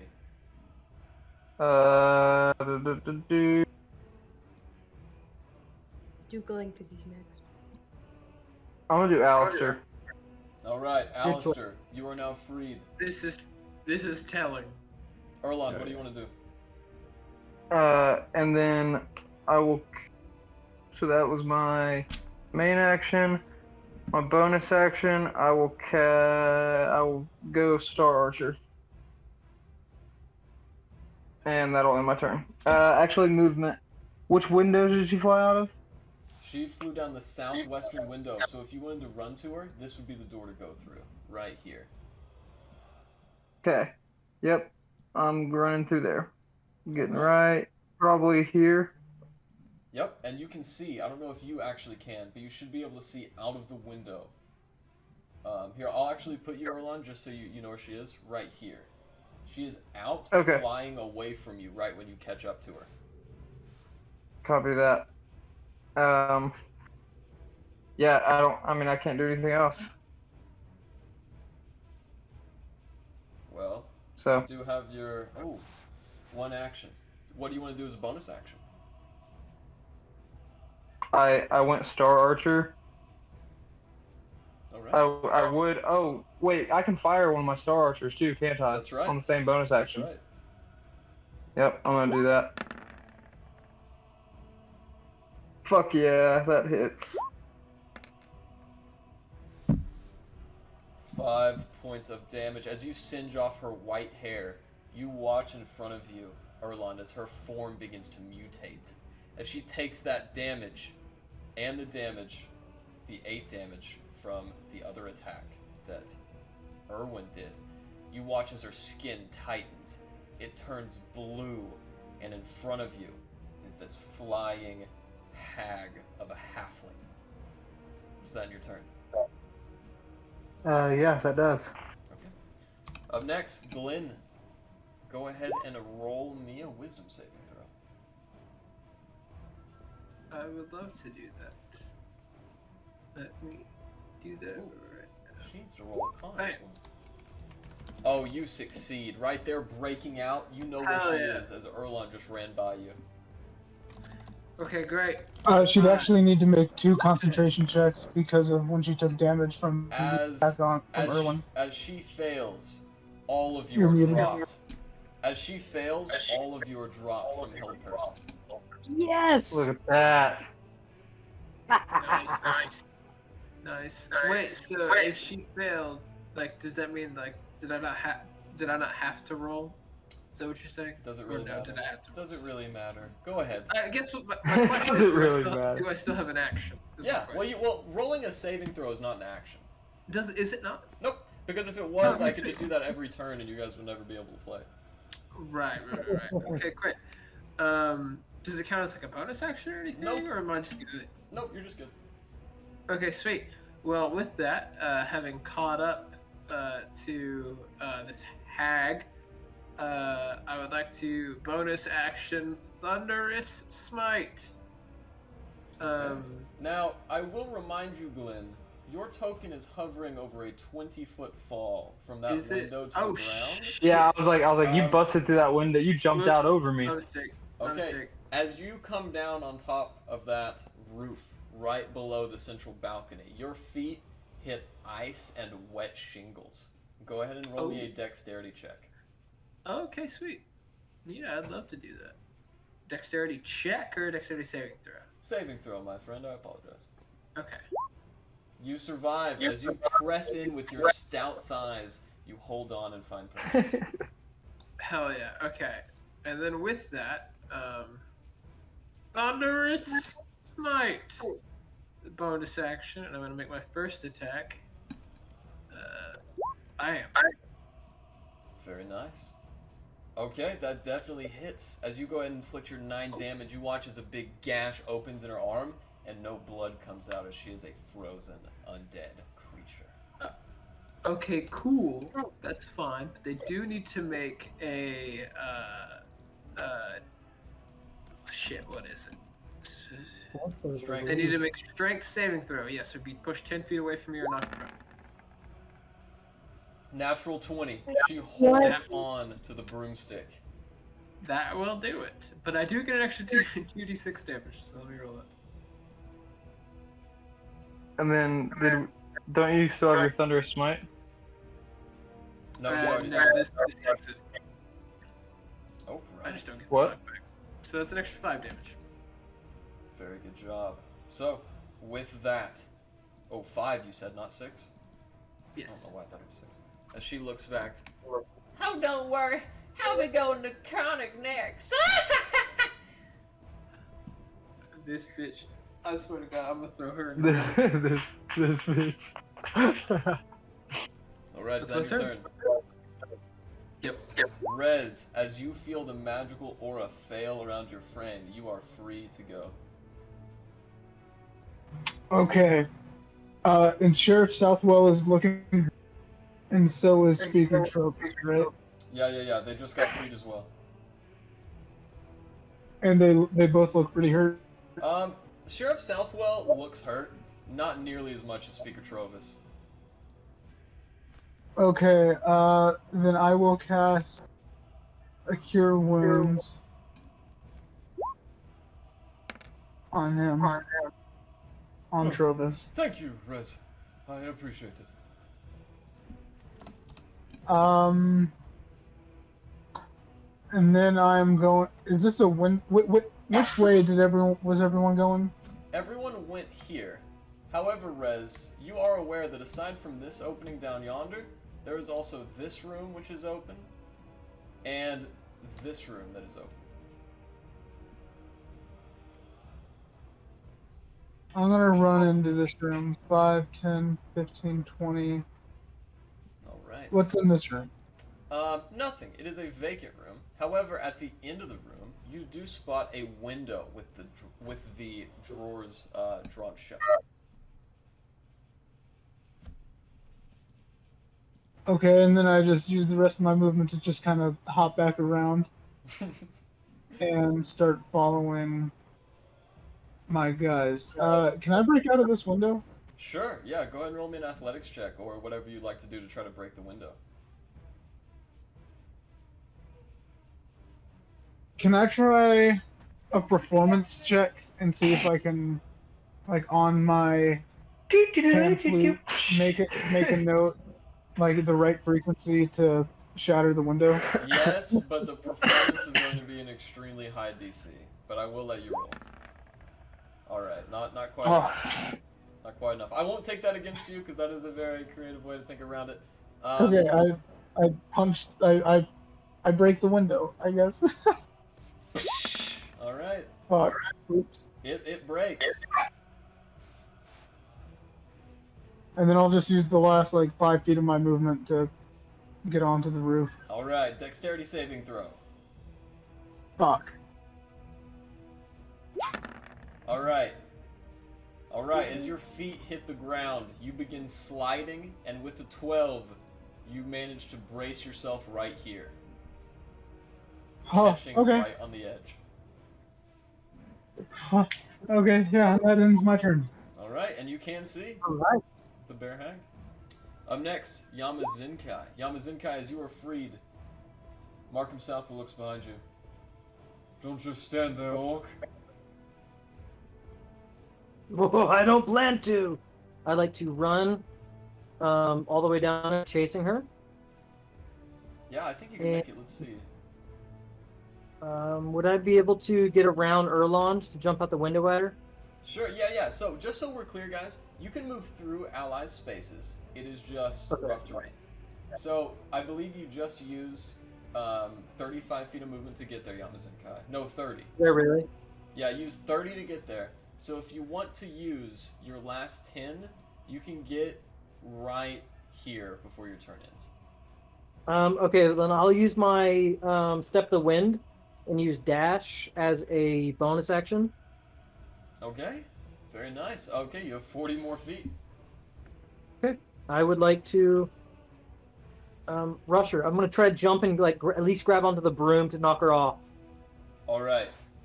I'm going to say, if you would like to, you can convert your movement to do that. Just go ahead and give me an athletics or an acrobatics check to see if you can grab on. Okay.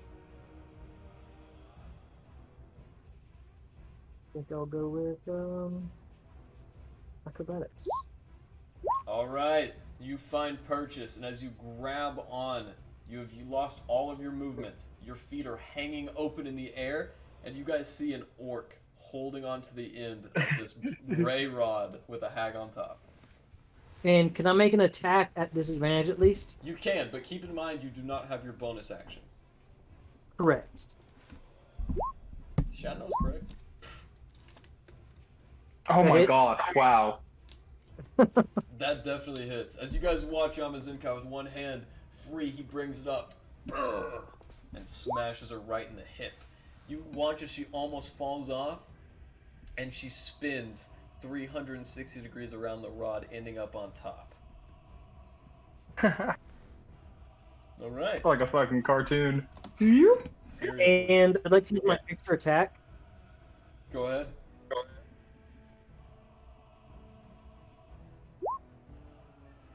Oh, very Not go nice. through. That hits. Awesome. And this is non-lethal damage, by the way. Oh, that's very, very nice of you to specify. I don't think she will have the same courtesy. Is that in your turn? Yes. All right. There's things we can get out of her by questioning. Aralas, what would you like to do? Well, I would like to do something, so I will try to wise up. And I feel like I'm not doing it. Is there? Oh, concentration checks, by the way. Oh, If you I don't have can to. You don't have to wisdom. You don't have to wisdom save anymore. Yeah, yeah, Oh, yeah, you're yeah, fine. she- Yeah, she rolled a concentration. 1 in her con save, so you guys are all Perfect. free. I was gonna say. I was Yeah, gonna say yeah, you yeah. get a couple to roll. Okay, so bonus action, blade song, and some little tremors and shaking around me, vibration in the air, and I will do 1, 2, 3, 4, 5. And that's the door. Hold on. The doorway is where the guys are. Yeah, yeah. Actually, where the guys went. Oh, is that's a this- carpet. Yeah, where the guys went through is this doorway right here. Okay, so I just did 1, 2, 3, 4, 5. I'm gonna do 6, 7. Fuck me. Now, you could see her if you went 5 more feet to the west. Yes. Is that your full movement? I will. I No. did bonus action. Let's just Sorry. take a moment to paint the picture. Erlond is leaning out of the window. Glenn is outside on the roof. And Yamazinkai is hanging on to the back of her. If you were to fire a shot, I would give her at least 3/5 cover. Also, is this the first time Yamazinkai's seen Erlond in star form? Yes. No. Well, he saw it No. when you fought the first time. That's right. I went chalice. Yeah, but it is very cool, Yamazinkai. Just like before, you see a bright, starry constellation come down from the sky and form on Erlon's body, igniting it as if he was a blue campfire. Whoa. Just a Aralas, second. do you end your turn? No, I will actually. My action is going to be actually to dash. So I will have 40 feet of movement. I would believe I would be able Yes. to go around. And now that is the end of my turn. Okay, as you jump out, make me a dexterity saving throw. Blade singing gives advantage. Yes, sir. Thank you for reminding me, though. I really had no idea. And on her Would- turn, will she make like a dex save or strength save to stay on her broom after I've jumped on? No, but you will. Okay. 23? Oh, 23 like a monkey. Look at that. Yeah, with that. yeah, you Like a make it out. monkey. You make it out and you land deftly on your feet just in time to hear very heavy footfalls inside. Actually, I took her off the chart. I'll bring her back just so we're clear. It is now the hag's turn. Bringing up her on the roster, I'm going to keep her over here just so we don't forget. She's going to begin flying. Now, there will not be an opportunity attack from Erlond because he's too far away. And Glenn is just right. Glenn, as you are still perched up, you can kind of fish your sword at her. So as she and Yamazinkai begin flying, I need an opportunity attack from Glenn. Do we get I never get an opportunity at that. do we get advantage because we're surrounding her Yes, somehow? Yeah, Glenn would. Yeah, thank you for reminding me. I forgot about that. Yeah, Glenn, you get advantage. That hits. Oh, wait. Oh, Aralas, you are too far away. You are about 20 feet from where you just left. So, she's too high up in the air for you to hit. Oh, she was. Yeah. Was there any way I could have dashed closer? Yeah. Since you succeeded on your dexterity, I'll say you could have ended up here. So yeah, that hits. And then I would just nice attempt. all right, and then Glenn, go ahead with your opportunity attack as well.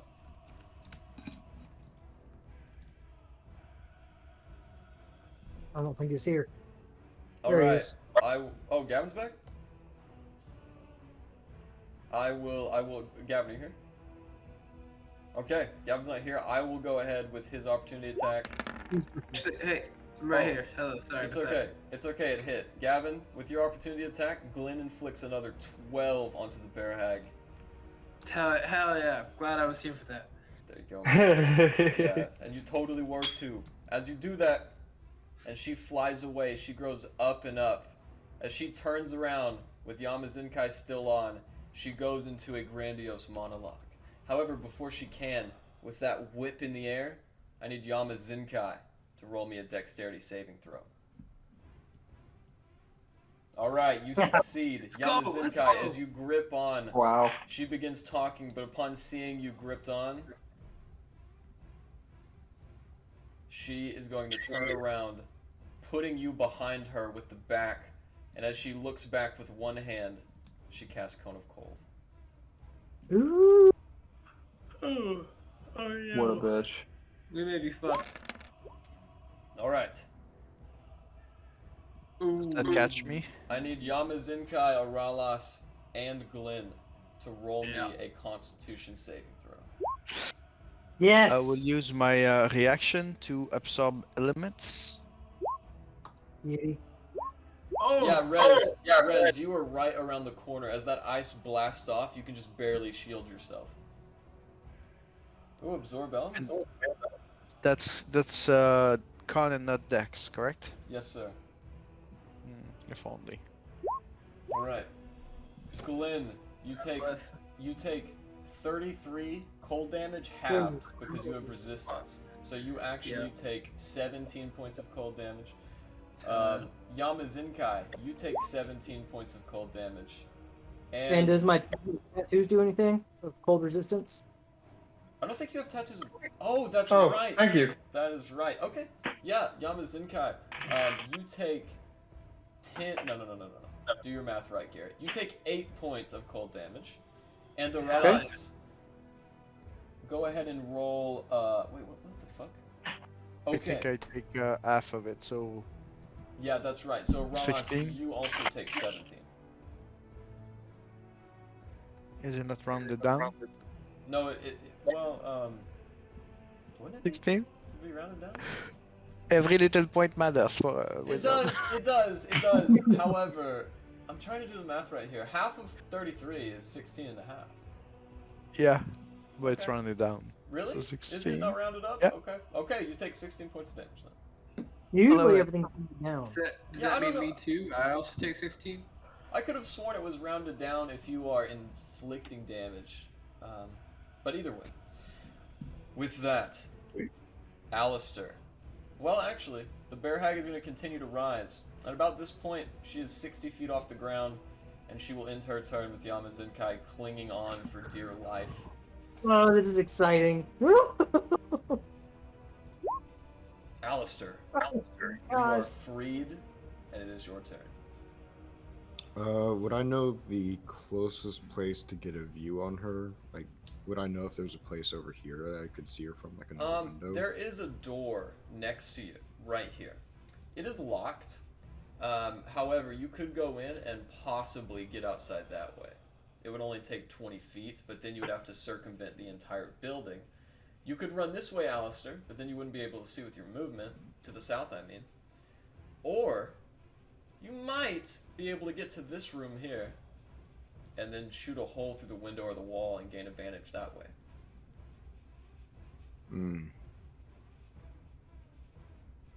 Yeah, between you and nobody, I think this is your best bet.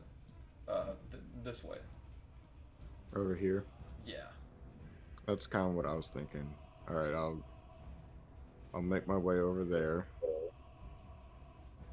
Alright. Inside this room, as Rez noted earlier, there is a window. It is right here. However, it is obscured as the drapes have been drawn. Okay. Let's see, I think I used all of my movement just getting here, didn't I? I think you did. I did, yeah. Alright,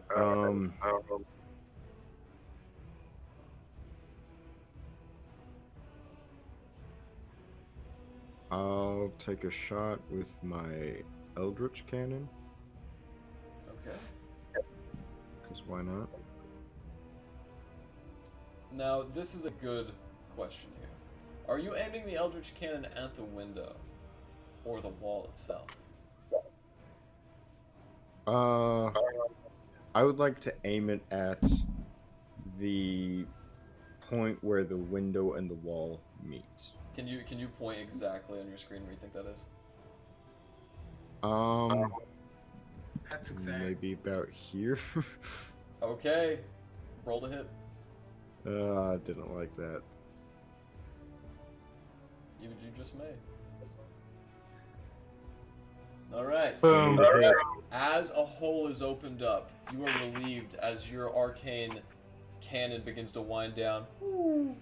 As the smoke and arcane soot clears, you can see behind it the hag, and she is leaking dark blue blood from your attack. Roll for damage. Oh, that's 11 damage. Okay. Yeah, that hits. Well done. And Nice. you blew a nice big hole into that wall. Does she receive the 5-foot push? She would indeed. Does she need to make a save? No, it's just a push. So she's pushed 5 feet. Okay. And if you're feeling especially nice, maybe that 5 feet is off the broom. You never know. Let me look into this real quick. I want to get a good answer. All my unarmed strikes are magical because they're key empowered.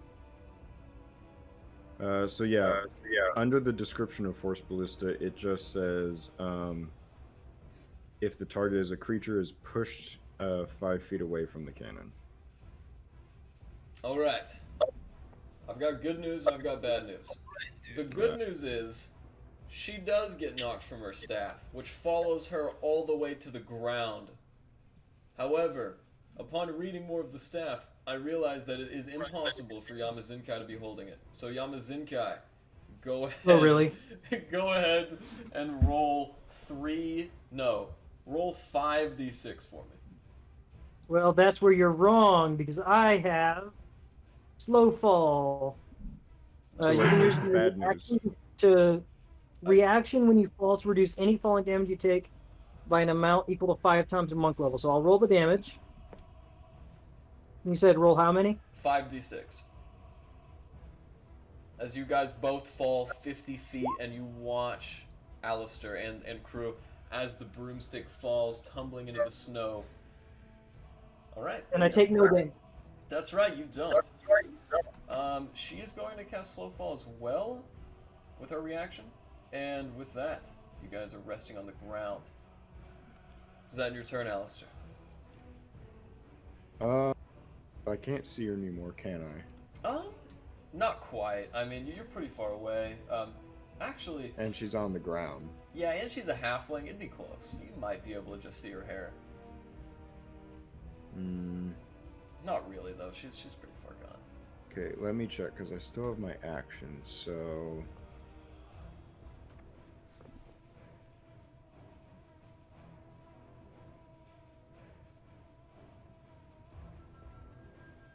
Could I cast Shatter just like right above where I see, like, maybe like the wisps of her hair, like right above it? Absolutely. Alright, then that's what I'm doing. Right.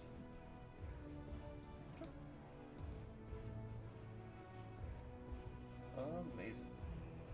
And before my turn is over, I'd just like to yell, yeah, and your cookies were shit. Natural 20.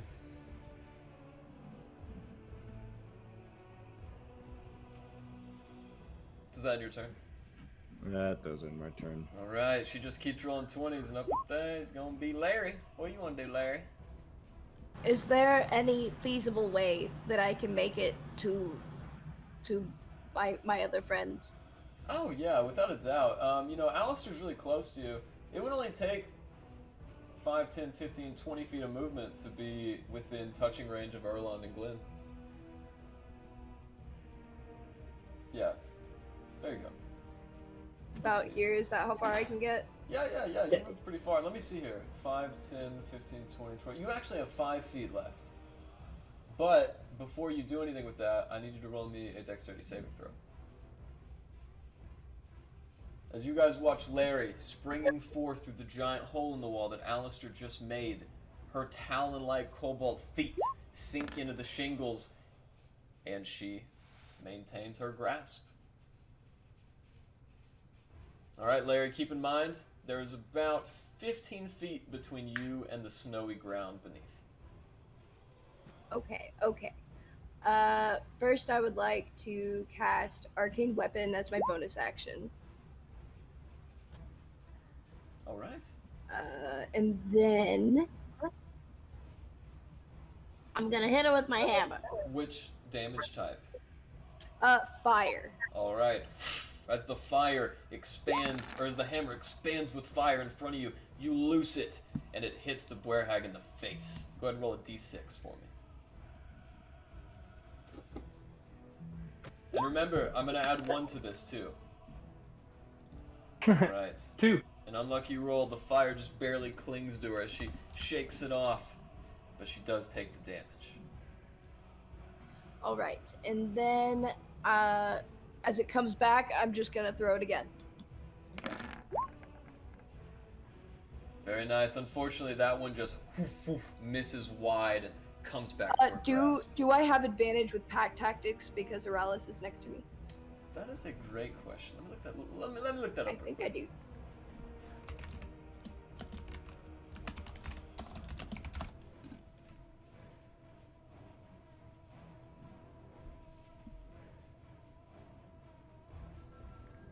So, you do have pack tactics, but not because of Aralas. You actually have pack tactics because of Yamazinkai. They have to be within 5 feet of the target and not within 5 feet of you. Heck so yeah. Thank you for reminding me. That hits. Alright. And then I'm gonna roll my d6 for the Arcane Weapon. Alright. And then that'll end my turn. Okay. How much was that second damage? 3? Damn.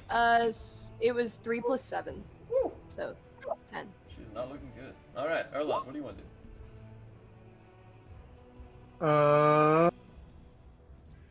I am going to cast Moonbeam right here.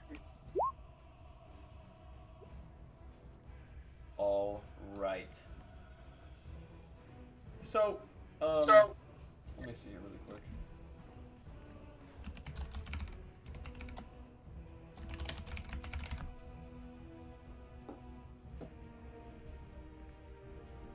All right, can everybody hear me? Yep. She is going to cast Counterspell. Oh. At 3rd level. What level is your Moonbeam? 2nd. All right. Unfortunately, with that, I would like she to. sees it coming and Hold on. I will counterspell. No. Dun dun dun. No. Is she going on a high spell slot? No, it's just 3. Okay, I would use 1 on my side to counterspell a counterspell, so the spell would go through. And as she looks up, no. Oh, actually, no, I can't. I can't. I use my reaction for. Finally, the DM wins once. I'm being honest. Thank you, Joe. Thank you. With that, she is unable to cast Counterspell. I don't think anyone else has Counterspell. So with that, Erlond, what else do you want to do? Wait a minute. She can't cast Counterspell because she cast Slowfall earlier. So, Erlond, what saving throw does she need to roll? For Moonbeam? Looks like... Oh. It needs a Constitution saving throw. Okay. Yep. Damn, dude, you rolled so high on your Moonbeam, man. A 10 and a 9? Fuck. Damn, dude. Alright. God damn. Natural 20, once again. Once Oh again, my motherfucker. goodness. Well, for the first time, the DM wins. He says. I guess. Okay, so it's It's my bonus action. Half as much. So I'm going to jump out here on the roof, and I know. Hate my dexterity save. Alright, as Damn it. Erlond's feet go out from under him, he slides straight onto the ground where he Dude, falls prone. I hate this. Was Glenn able to get out of the way? Erlond, as you look up... No! How do you want to do this? Let's go. I'm confused. What? The moonbeam killed her. I just wanted to wait until you fell. Oh. I thought Right the counter. in the face. No counterspell, man. The moonbeam went through. Oh shit. Okay. Yeah, Well, natural 20, never it's mind. still halved, so she still takes half damage. I She mean, had yeah. six. Then the moonbeam just. I mean, it fucking moonbeams her. She's toast. Yeah, fucking moonbeam, dude. Yeah, pretty much. What's a moonbeam do? You know. Moonbeam. What's fuck? What you need? You see from the stars of the night, a beam of light just strikes down, and There you go. As you guys all witness this and are screaming in pain, Nibsy dies. And from inside the council hall, all of you except for Yamazinka and Erlond, as you're too far away, begin to hear the soft soliloquies of crying.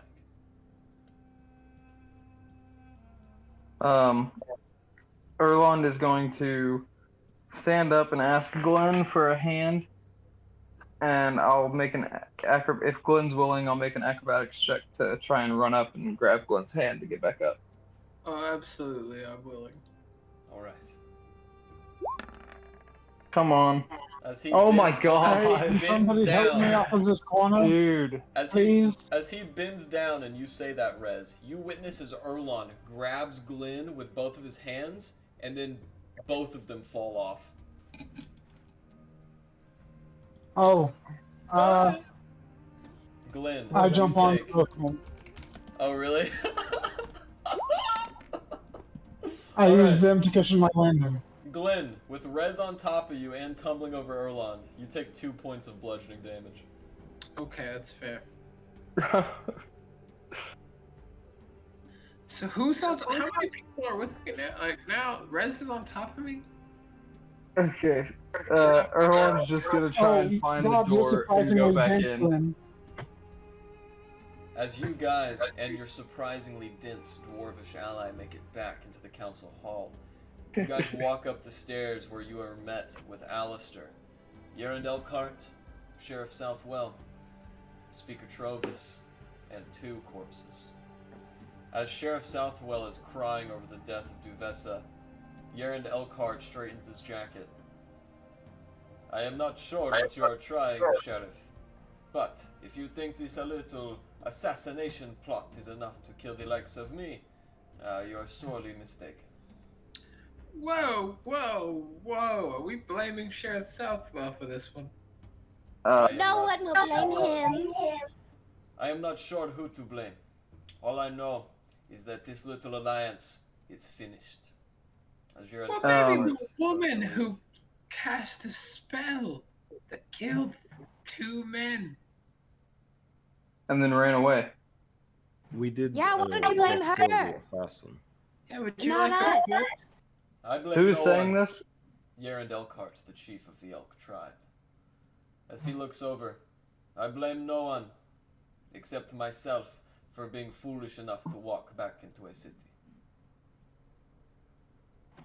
Alan, this is your moment. You were literally the representative of walking into a city from the fucking forest. So Yes, go ahead. Take over. start selling it. Sell it. I'm confused. You just saw a hag cast a spell, hold us because she knew we could stop her, and it hit you, it hit Sheriff Southwell, killed 2 others, and Speaker Trovis, and yet you want to blame Sheriff Southwell? Please explain that to me. As he looks over and Sheriff Southwell, still crying over his fallen friend Speaker Shane. As a matter of fact, I have deep respect for the sheriff. Until now. That thing that attacked us, you may call it a hag. I call it the Speaker of Lonely Wood. A speaker, just like the rest of you. Ah, that is where you are mistaken. I'm no speaker. Who are you then, if I may ask? We all I am, nobody. But that doesn't matter. Go ahead and make a deception check, Erlond.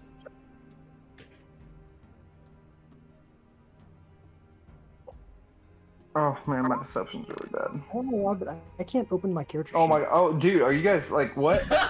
Oh wow. 2 back-to-back ones? Ladies and gentlemen, for the lowest roll in the entire game, 22nd session, as he looks up at you, your clothes, your skin, the way you speak. You are a member of the Tiger tribe, no? Correct me if I'm wrong, DM. I would not have clothes nor speak like the Tiger tribe, considering my background. You got like your little hides and stuff, right? I mean, You're wearing yeah, a fur. Yeah. They wear hides. but okay. Either way, I mean, you are a sea elf. That's very indicative. As he says that, what is your response? No.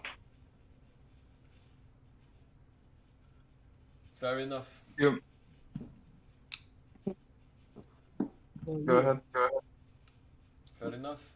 If you are willing to sit here and lie straight to my face, then I suppose I have no real reason to stay. And he takes his leave. Oh, dude, ooh. As Urand Elkhart takes his leave, Sherrif Southwell finally stands up and looks at Trovis. Pay no mind to him. I knew our alliance was a shaky one at that. Let him go.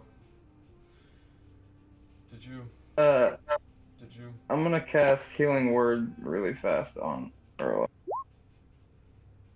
Please save your healing for each other.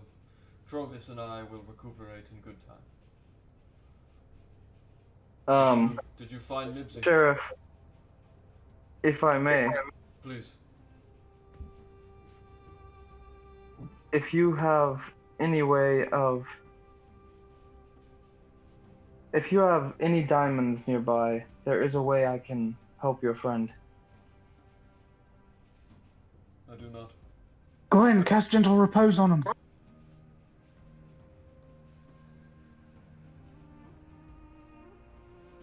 What'd you say, Rez? There was a woman who owned a store known as the Pierced Pelican here in town. I've checked with her upon many occasions. She has no diamonds. Quick, let's take them to the cleric. Maybe Copper can save them yet. I would like to search Nibsy's body, by the way, if we're about to move out. On Nibsy's body, you find a golden locket. Inside is a picture of a male halfling. About her age, excuse me. It says, to James, with love. And can I take her staff? Is that something I can do? Yes, you can. I would like to take. It is an inert gray rod. Huh? I can't open my character sheet, so I don't know what that's about. But I'll remember that in my brain. Can you not from Like- your journal? You should be able to. No, it's not working. Like I'm clicking it, it turns blue. I click it, and nothing happens. Great. Mine did that for a little bit. My roll 20 is acting a little weird right now. If you I'm if gonna you quickly refresh check. the page, that'll solve it. Yeah. That's what I normally have to do. Oh, that's the wrong one. Alright. You said just it's an inert gray staff, so there's nothing. Nope, unfortunately only hags possess the magical power to wield it. As you I'm guys, loading the wrong map. if you guys do or do not, Markham Southwell picks up the frail 22-year-old frame of Speaker Shane and begins carrying her to the house of the Morning Lord. What would you like to do? Well, I'll just give the staff to Aurelius, just because it's a magic staff and he's a magic man. So. Marcus Aurelius, you now have your staff.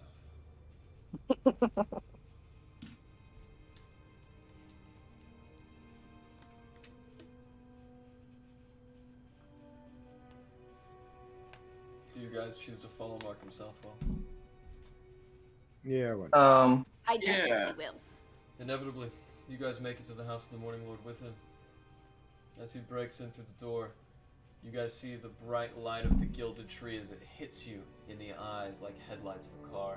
As your eyes adjust into the room, you guys watch as Sherrif Southwell delicately lays down the body of the speaker, steps back, and in his moment of solace, you guys hear another pair of footsteps. Marching around the corner is Frogar, his arm in a sling. He brings his hand to comfort his old friend Markham Southwell. As you guys are joined in, I suppose you know what to do, Copper. Copper holds her hand out, her eyes turn yellow, and as she looks up, she shakes her head.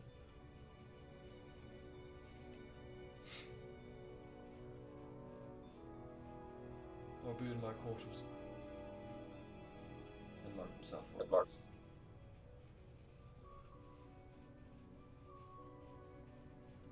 Alone with the Durgar.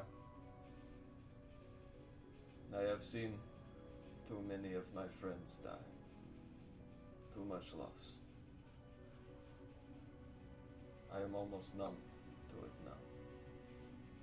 She looks up at all of you. So what will you do?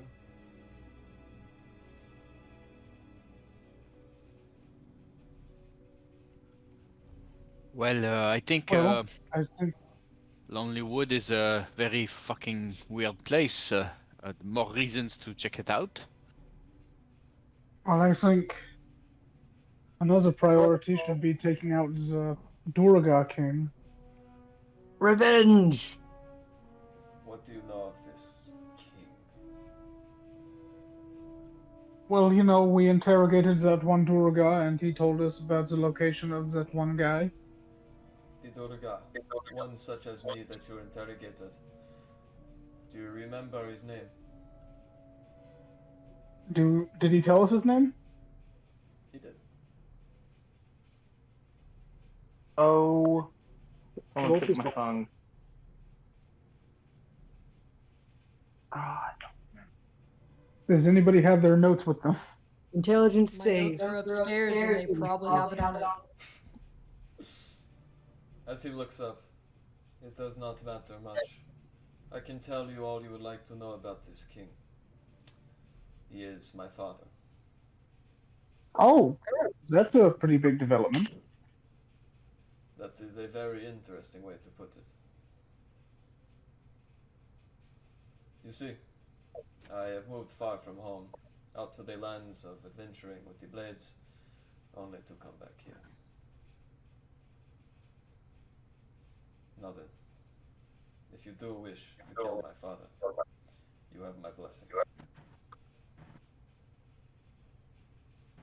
Do we have any more information than that to maybe know how to reach him? If he has magical lies in a armor? fortress to the south. As a matter of fact, I would not be discussing him if I was not enchanted by the magics of this room. He sees all. He has a magical crystal ball, which he uses to spy on the residents of Tin Towns. When I left... So you think he's already seeing what we do? Oh, absolutely. And if his crystal ball is destroyed, well, he can rely on his intricate network of spies to do the rest. So basically, he's like a president who watches TV all day. Yes. What About that color time- is his skin? Is he on the orange side of the spectrum? Oh my god. I'm not sure exactly what you're referring to, but all of my kind have darkened skin from lives of the Underdark. Yeah, sorry, I was mixing stuff. That is okay. Now then, as soon as I am well, I will join you on this quest. And as he takes a seat, you guys see that his eyes are bloodshot. But instead of red blood, it's blue. The poisons that the dwarves gave me are still wearing off. I should be ready to leave with you in a moment. There is a snail on your head. My bad. Did not mean to roll that. But of course, it's a fucking high roll when I don't mean to do anything. Oh yeah, it always is. As he sits there, Lonelywood, Zardarak, Sunblight, wherever you go, I will be with you in spirit. But for now, I think I should rest. Yeah. That's a good question. Glenn, you might be able to heal him. You're not sure.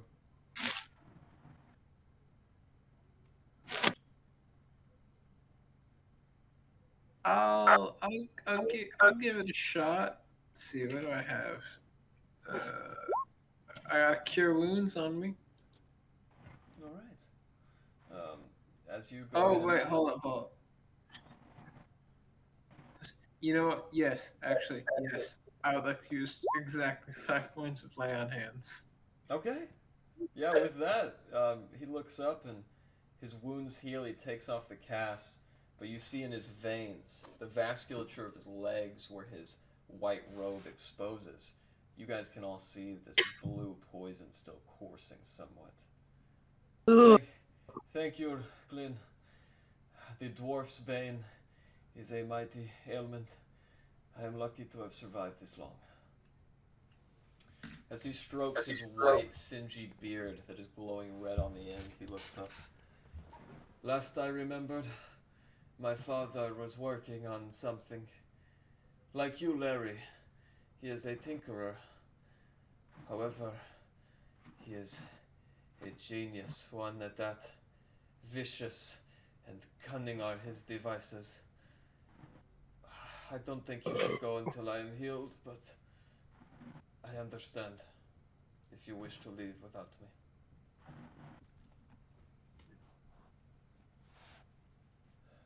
And the location of the Durgar king would be in the south, correct? He is in the spine of the world. It will be some trek, but if you take the Tin Trail from Tin Towns, it will be a safe one. And may I ask, is there any rush to get rid of him? Do we have any other reasons to go maybe north instead before that? This is a good question. I would not let a schemer like him run amok. Lord knows what he could be planning, but if you wish to go to Lonelywood, I suppose it would not cause any harm. What does everybody think? I feel like at this point it's been so long that maybe a couple of days is not going to change anything for me. We've had plenty of problems with the Derigar. I think it might be mutually of interest. That's very true. How that camera is just frozen. That's the new thumbnail. Everybody look to the left and do one of these.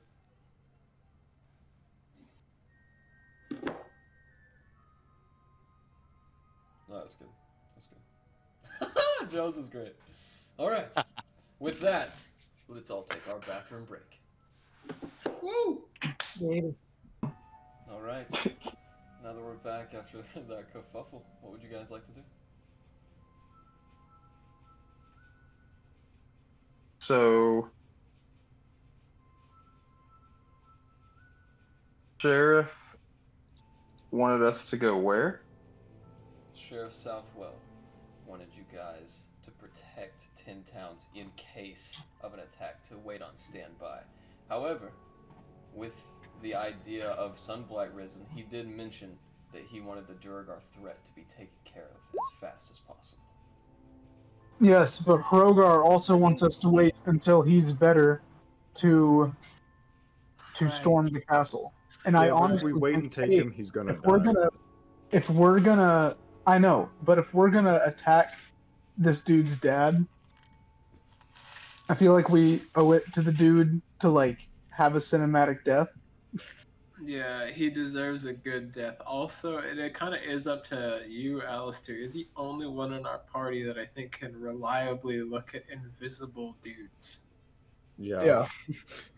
So I say we go to Lonelywood because apparently everyone there is fucking dead. Mm-hmm.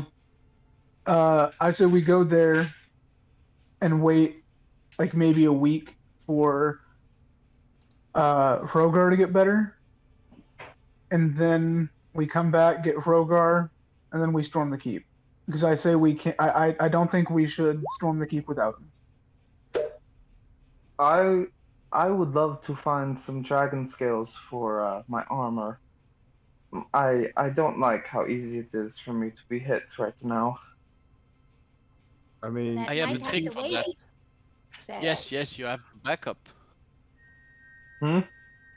In the military strategy, the archers are in the back.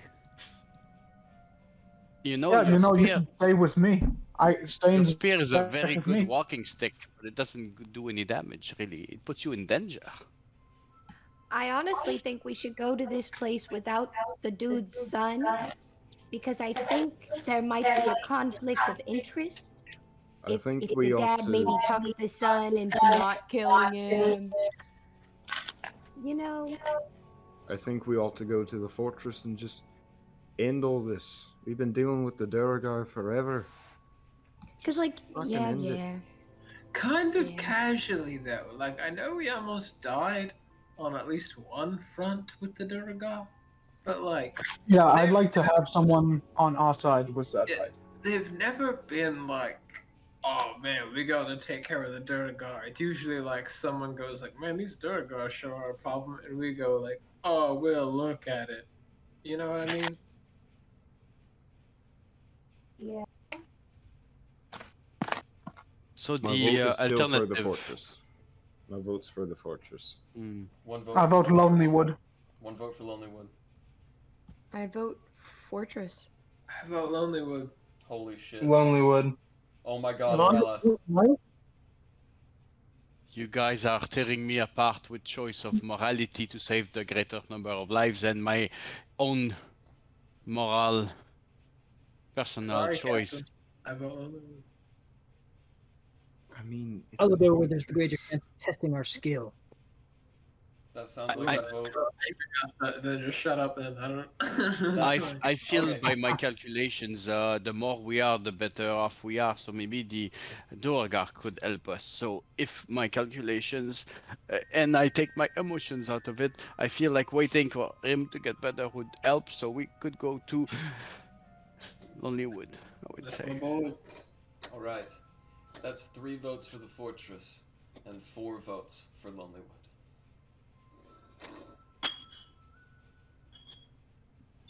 As you guys embark, Lonelywood, I guess. as you guys get your wagon together and inevitably head off, I once again need that walking order. So who is on the mammoth? Yours truly. Like your seat back. Yeah, there we go. Glenn, are you riding shotgun? Sure, I'll ride shotgun. Alright. With that, you guys gather your things and head off to Lonelywood. As you guys make it to Targos,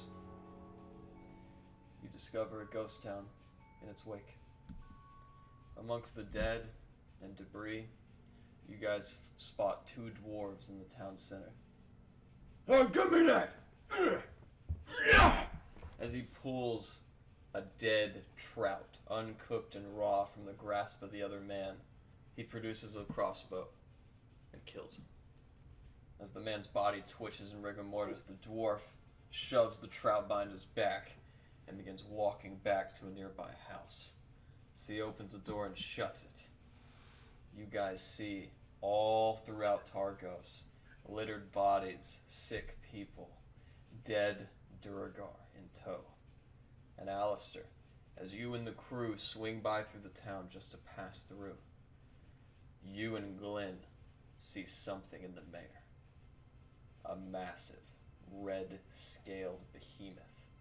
As he lurks around, grabbing fish out of the water, he looks up at all of you and crashes back into the water. As he does so, I need everybody to roll me a perception check.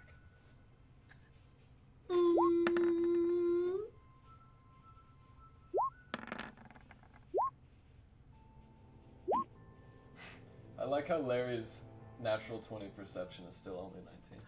Oh, what a shame. What a shame. That's It's okay in then. the eyes. But real. Because Larry, you and Erlond spotted first. This giant lizard that jumped into the water right in his wake. You guys find And Rez. Yeah, and Rez.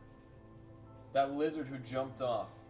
Alistair, Larry, Erlond, and Rez. You guys see in its wake is a small pipe with smoke coming out. Is it shiny? Yeah. Does anybody see that? I see it. Can I make my way over to the pipe? You I can want to go indeed. pick up the pipe. As you grab the Rez pipe. covers his nose and mouth. Okay. As you go to the pipe, it is a very similar pipe. As a matter of fact, you and Glenn recognize it as Blimmy's pipe Yep. of smoke monsters. Oh, no. Blimmy, what's become of you? As he's disappeared in the water, unless you guys would like to stake him out, can't think of another reason to stay in Targos. Do we want to deal with Blimmy? Even if we did stake him out, I don't have the means to fix him. And then we have the means to kill him. Hey, he's your crazy lizard friend who used to sail with you. I don't know if I have it in me to kill Blimmy. That's honestly, here's the thing. I'll say out front, I'd rather him be a real nuisance in these waters right now than wait for him to kill him on the shore. If I have the time, I am convinced I can fix him. I cannot fix him now. Perhaps we'll come back. I genuinely would rather him be a monster than. Okay, then we will move on. Find a way to fix him. Tourmaline. Yeah, I'll fix him somehow. Genuinely.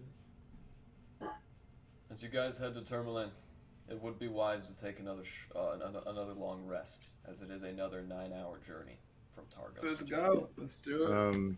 I'd like to spend I'm so some work sleepy. on the thing I'm making for Erlond. The telescope. Of course. It would have been nice to get in some hours in the laboratory while I was there, but since we're out in the It snow would have been now, nice, but I'll say reduce it by another day. How about that? reduce it by another day? Yeah. Hell yeah. All right. One more day. Perfect. As you guys wake up in the morning, you don't notice much, but as you guys all come to and stretch, you guys see that just before you in Tourmaline is a rickety wooden bridge, underneath which the mare Dougan flows with its icy liquidy form, and you guys can already hear it creaking and moaning in the sound of the frozen wind. Who's going first? I'll go in. All right. As you I'll go in after him. cross the rickety bridge, the wind in your face and the cold nipping at your cheeks, you pull your scarf up high, and go ahead and make me a perception check if you wish. All right. Alistair, just a rickety bridge, and you cross over harmlessly on the other side. Larry, are you up next? Do the same. And the same for anyone who would like to cross. Larry, you don't notice anything either. It's just a bridge. all the rolls in the world. Alright. Yamazinkai, but first Rez.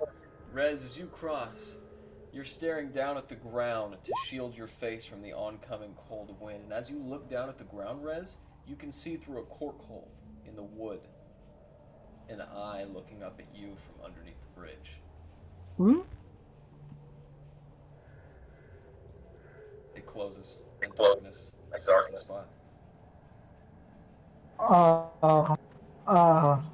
I like pick my foot up really carefully and I keep stepping, and then I do like that Jack Sparrow on the beach run, like all the way across the bridge, just going fuck, fuck, fuck, fuck, fuck, fuck, fuck, fuck, fuck, fuck. There was an eye on the bridge. There was an eye on the bridge. Erlond, you cross after him, but as Rez points this out, sure enough, Glenn and Yamazinkai, you see it too. As you guys look down the How same high cork up are hole, we? you guys see an eye. How high up are we? Oh, over the Or are we bridge. just- Oh, it's just a very shallow bridge. It's about 10 feet over the water. Okay, So- could I poke it through the cork hole? Could I like poke the eye? Sure. As you do so. Does Oh! Oh, please! Please don't hurt me! Can I reach around the bridge and grab whatever it is? Yeah, And bring him up onto the bridge? As you do so, you just bring it up with one hand. There is a halfling in nobleman's clothes. Dark black hair with a chin goatee that brings up into a mustache. Hey, does anybody know who this is? Not me. Oh, please. Who are you? God, I'm Jaime. And what you doing on the underside of a bridge? I was, fleeing You the a pervert? Olmsted. I was, trying to get to Bryn Shander, but, the wind had other plans. Listen, I don't know who you folk be, but if you let me leave with my life, I'll help you out. My mom's a speaker of Lonelywood. She's real rich.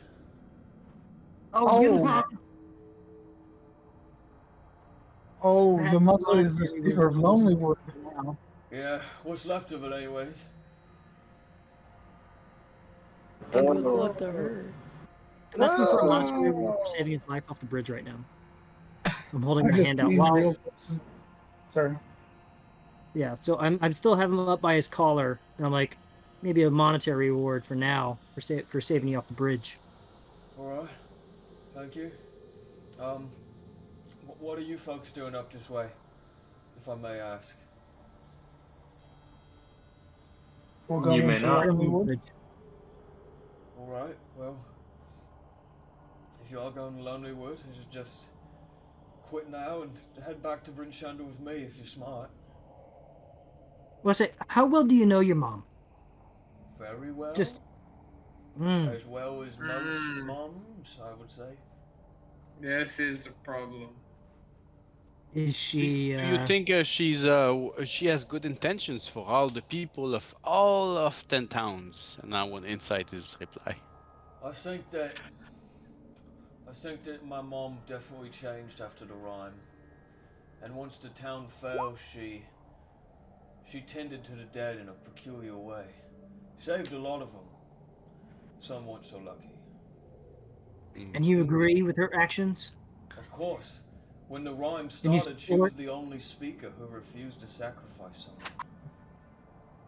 someone. Where about now? Where's she at now? Yeah, what's she up to? Well, she's in Bryn Shander with the counselors. I thought I'd stop by, see how she's doing. I still have a hand on his shoulder just in case. You know, I think maybe she went back. To Lonelywood. Yeah. Then I shall accompany you all there. Oh Maybe you should my wait there too. gosh. What was that? We're maybe you should wait there too. We're a dangerous group to ride with.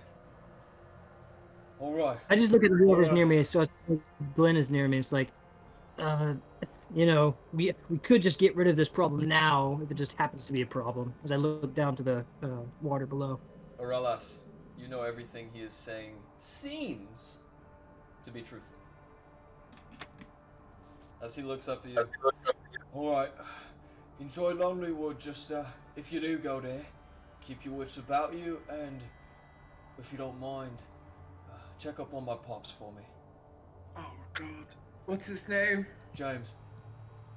James, great. Can't wait to ask him how he's doing. You guys did this to yourselves. I look forward to it, actually.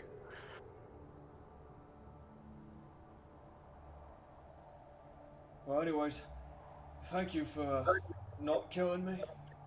You are so welcome. Farewell. And he walks Well, off. I mean, I wouldn't, it wouldn't feel right to not ask for some kind of compensation for pulling you up from underneath the bridge. As I hold my hand out, Right. rubbing my fingers together. Would you like lint or buttons? I'll take some buttons. She will take some buttons. Give you some buttons. The shiniest ones. So you have nothing of value. I don't know if I'd say that. I've got my fancy clothes and my sigil ring. Give me your ring. Roll an intimidation check. Okay. Fucking bastard. Here. Take it. Thank you. And I take my hand off him as I pat his back, pushing him behind me as I walk forward on the bridge. Bloody orcs. As he takes his leave, and you guys head on up, you inevitably make it at the weary daylight hour of 8 a.m. to the city of Tourmaline. I will say on our journey, I want to address the party on our path. Am I a bad paladin? Am I like not good as a paladin? We've done some questionable things.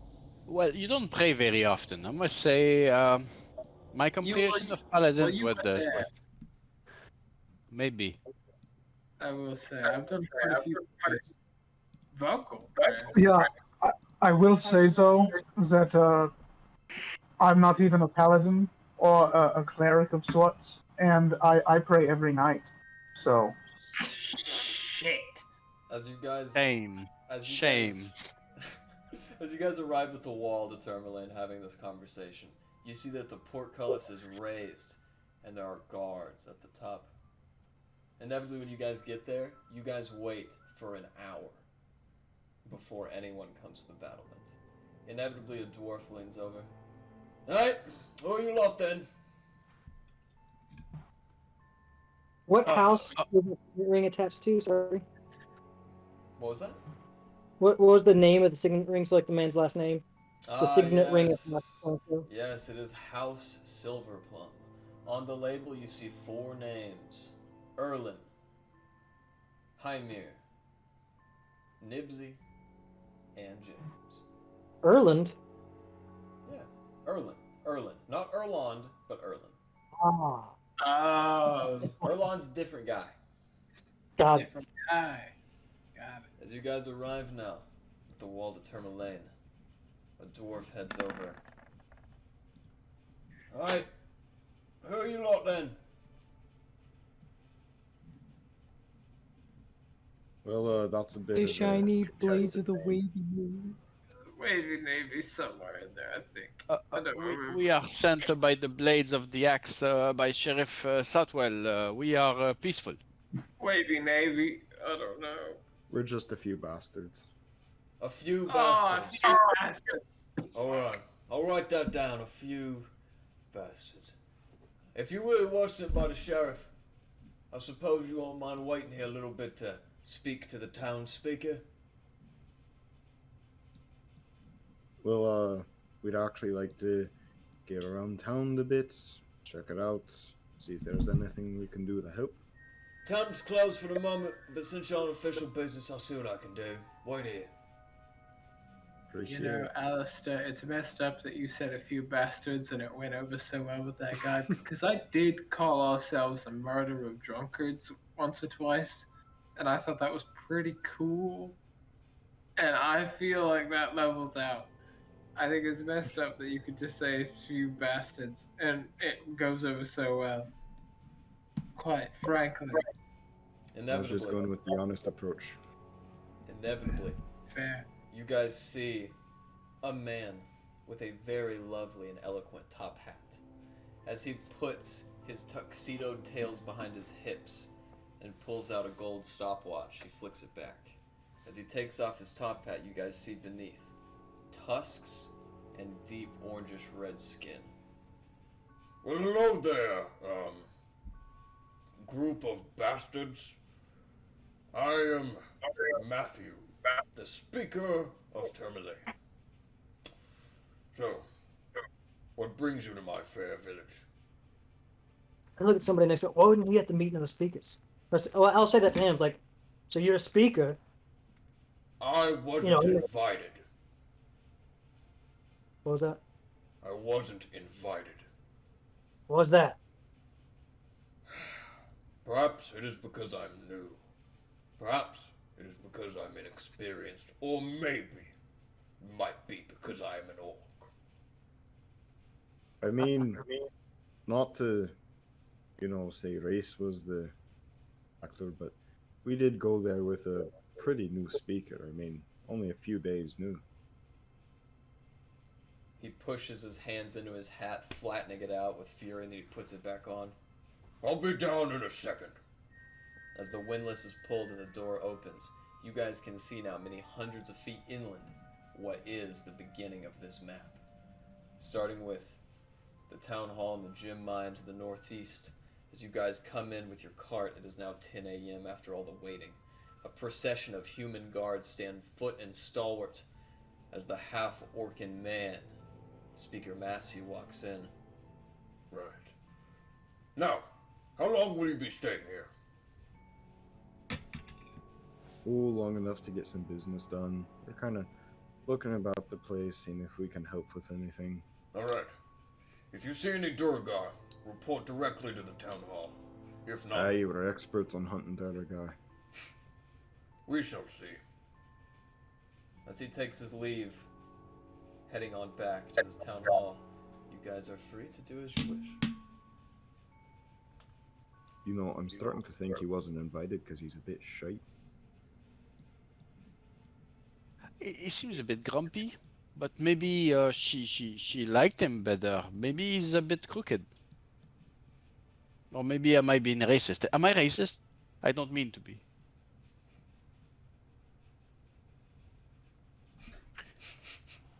As that question goes Go to unanswered, a tavern?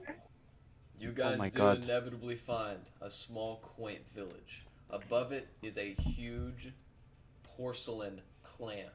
Dark blue, magenta hues run throughout it, and it rotates above a lantern, hitting it like a spotlight. Beneath it, written in Dwarvish. Those of you that can read Dwarvish and Glenn can read. Me! The Blue Clan.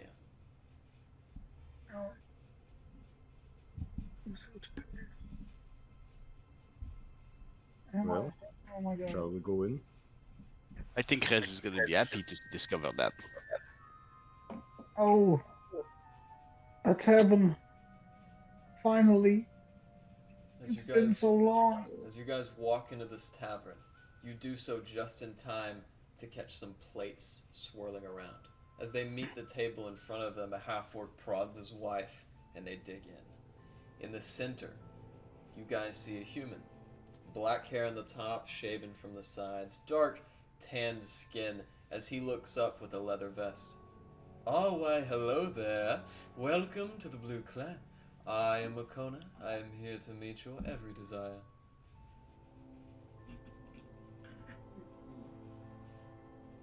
Right, well, first of all, we all need a drink.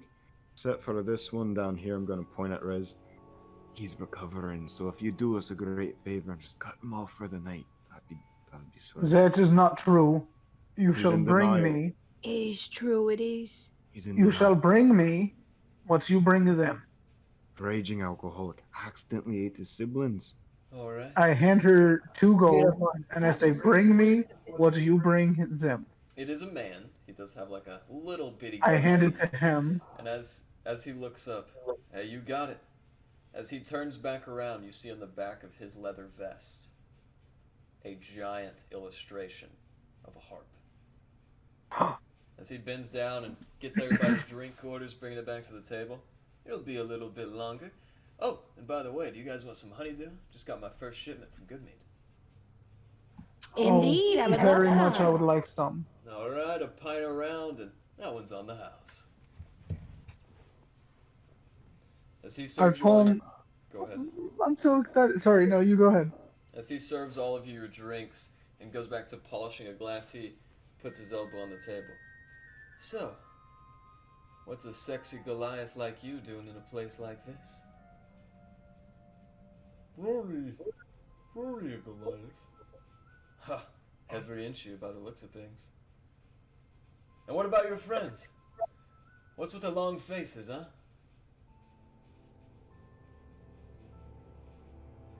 What's so funny? Nice to meet you. My name's Aralas. It's been a long day, long travel, you know. Nice to meet you too, Aralas. And I'd say so. Would you walk here all the way from Galadrim Bar? Yes, I even swam a little from the islands. There we go. Say, I'm gonna take my journal. I'm gonna take notes at how he flirts, because he seems really good at it. Because I need to get better in there. Another You know, you seem like a very well-traveled, very well-educated person yourself. Did you ever travel in your previous years? Oh, well, of course. I've been just about everywhere. Oh, I've been to many places myself, all up and down this continent. You seem like a very merry man. Would I be wrong in that? Oh, not at all. I'm especially merry when ladies like this come in, and he winks at you, Larry.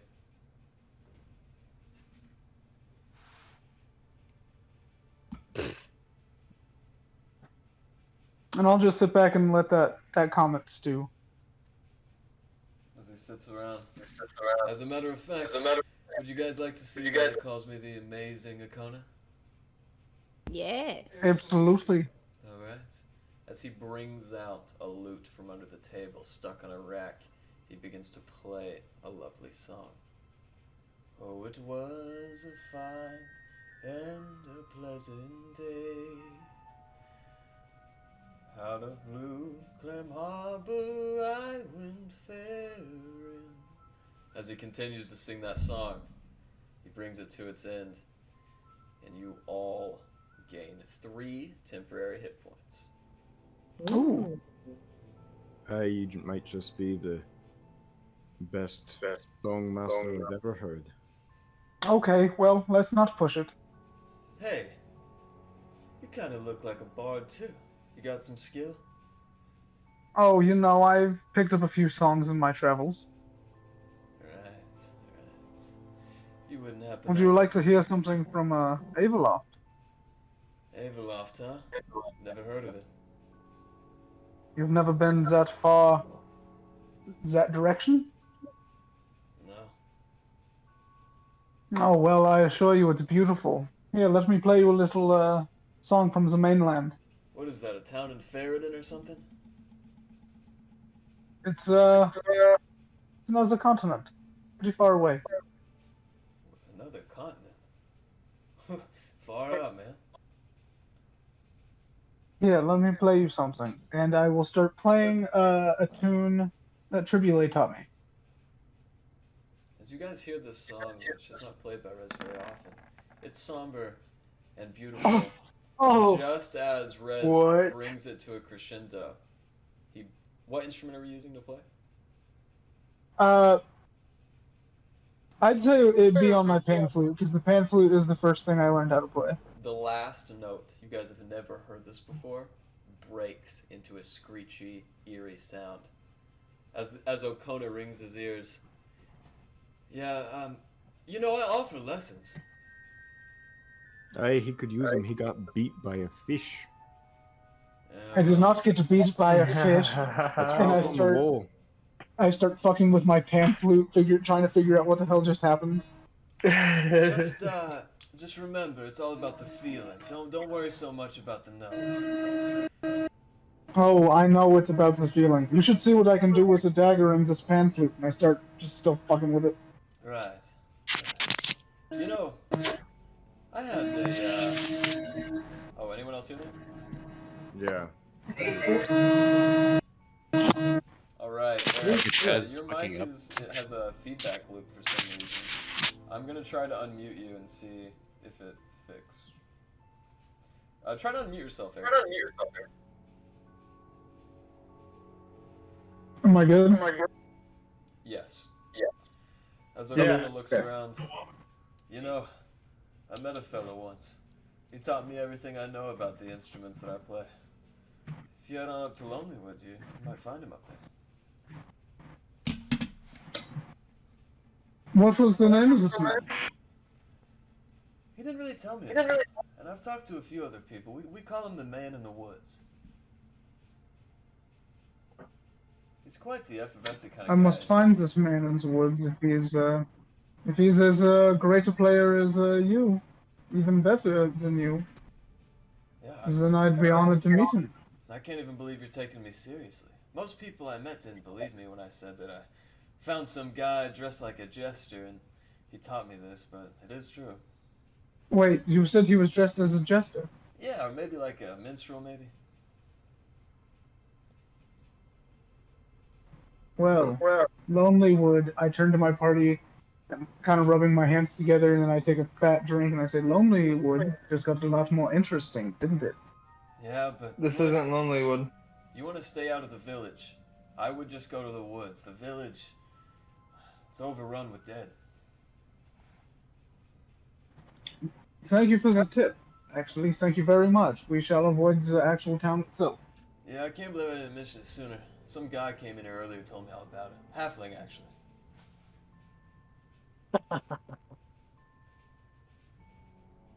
Hey, listen, you guys are weirding me out, man. Do you want a room or what? Oh, yes, actually. How much would it be for, how many of us are there? 6 of us? 7 of us? I will stay outside. How much for 4 rooms? Just 1 gold for each of you, each room.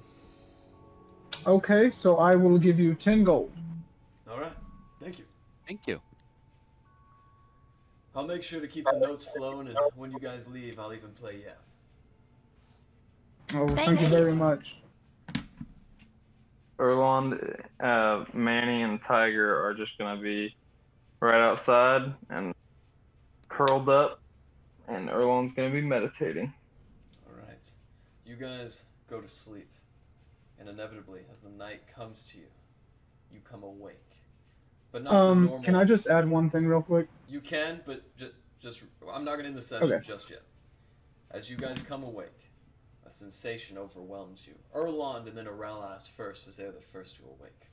Almost as if you've been asleep your whole life, and only awaken in time to turn level 6. Hell yeah. Hell yeah! Heck yeah. Fuck yes! Go! Alan. Oh, I'm should so I excited say, for this. Yamazinkai, your time sir? spent adventuring with these mere children compared to your artistic skill has actually brought your martial status down. You are now level 7. Deal. So I've lost 1 monk level. That's right. Okay. It is like a couching tiger. You will get back up faster. Okay, let's all Vampire. roll HP. Sure, why not? I don't think we've ever done this in a session. Let's do it now.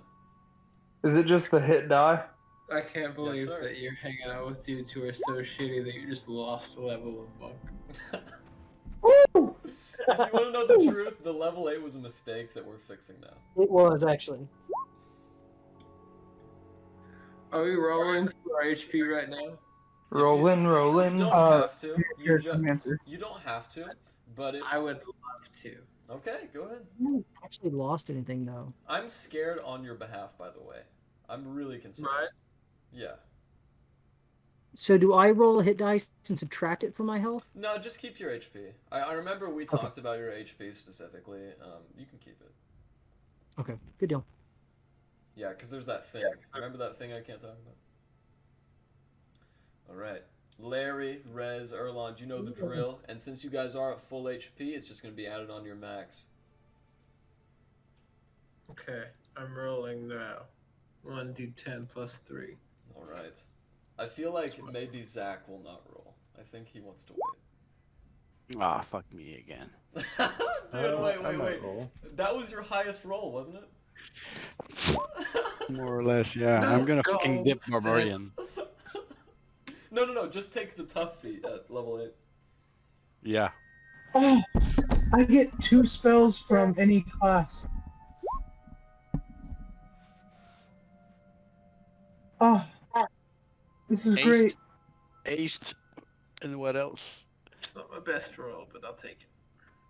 Alistair, that is your best roll, I believe. I don't think That is my best roll. That's yeah. crazy. I need someone else to get haste, so I can cast Enlarge on Glenn, and then someone else can cast haste on him, and then we can just have big fucking fast Glenn. Hey, I'm so in. Are you kidding me? It sounds tight. As you guys are I can cast Magic Weapon on myself, too. As you guys are warmed by the glow of Akona's brilliant tunes, and you come awake in the morning with this lovely extra level of health, you guys get the wagon ready and head off to Lonely Wood. As you do so, Rez, as you're sitting on the edge, waiting and thinking of where your brother must be, you look up and a leaf crosses your path. As the leaf flutters through the air, Rez, you see on the back of it appears to be a star. You said a star? That's right. And as it crosses in front of your face, you hear a laugh. And that is where we will end tonight's session. The character work manager won't let me do it again. Fuck!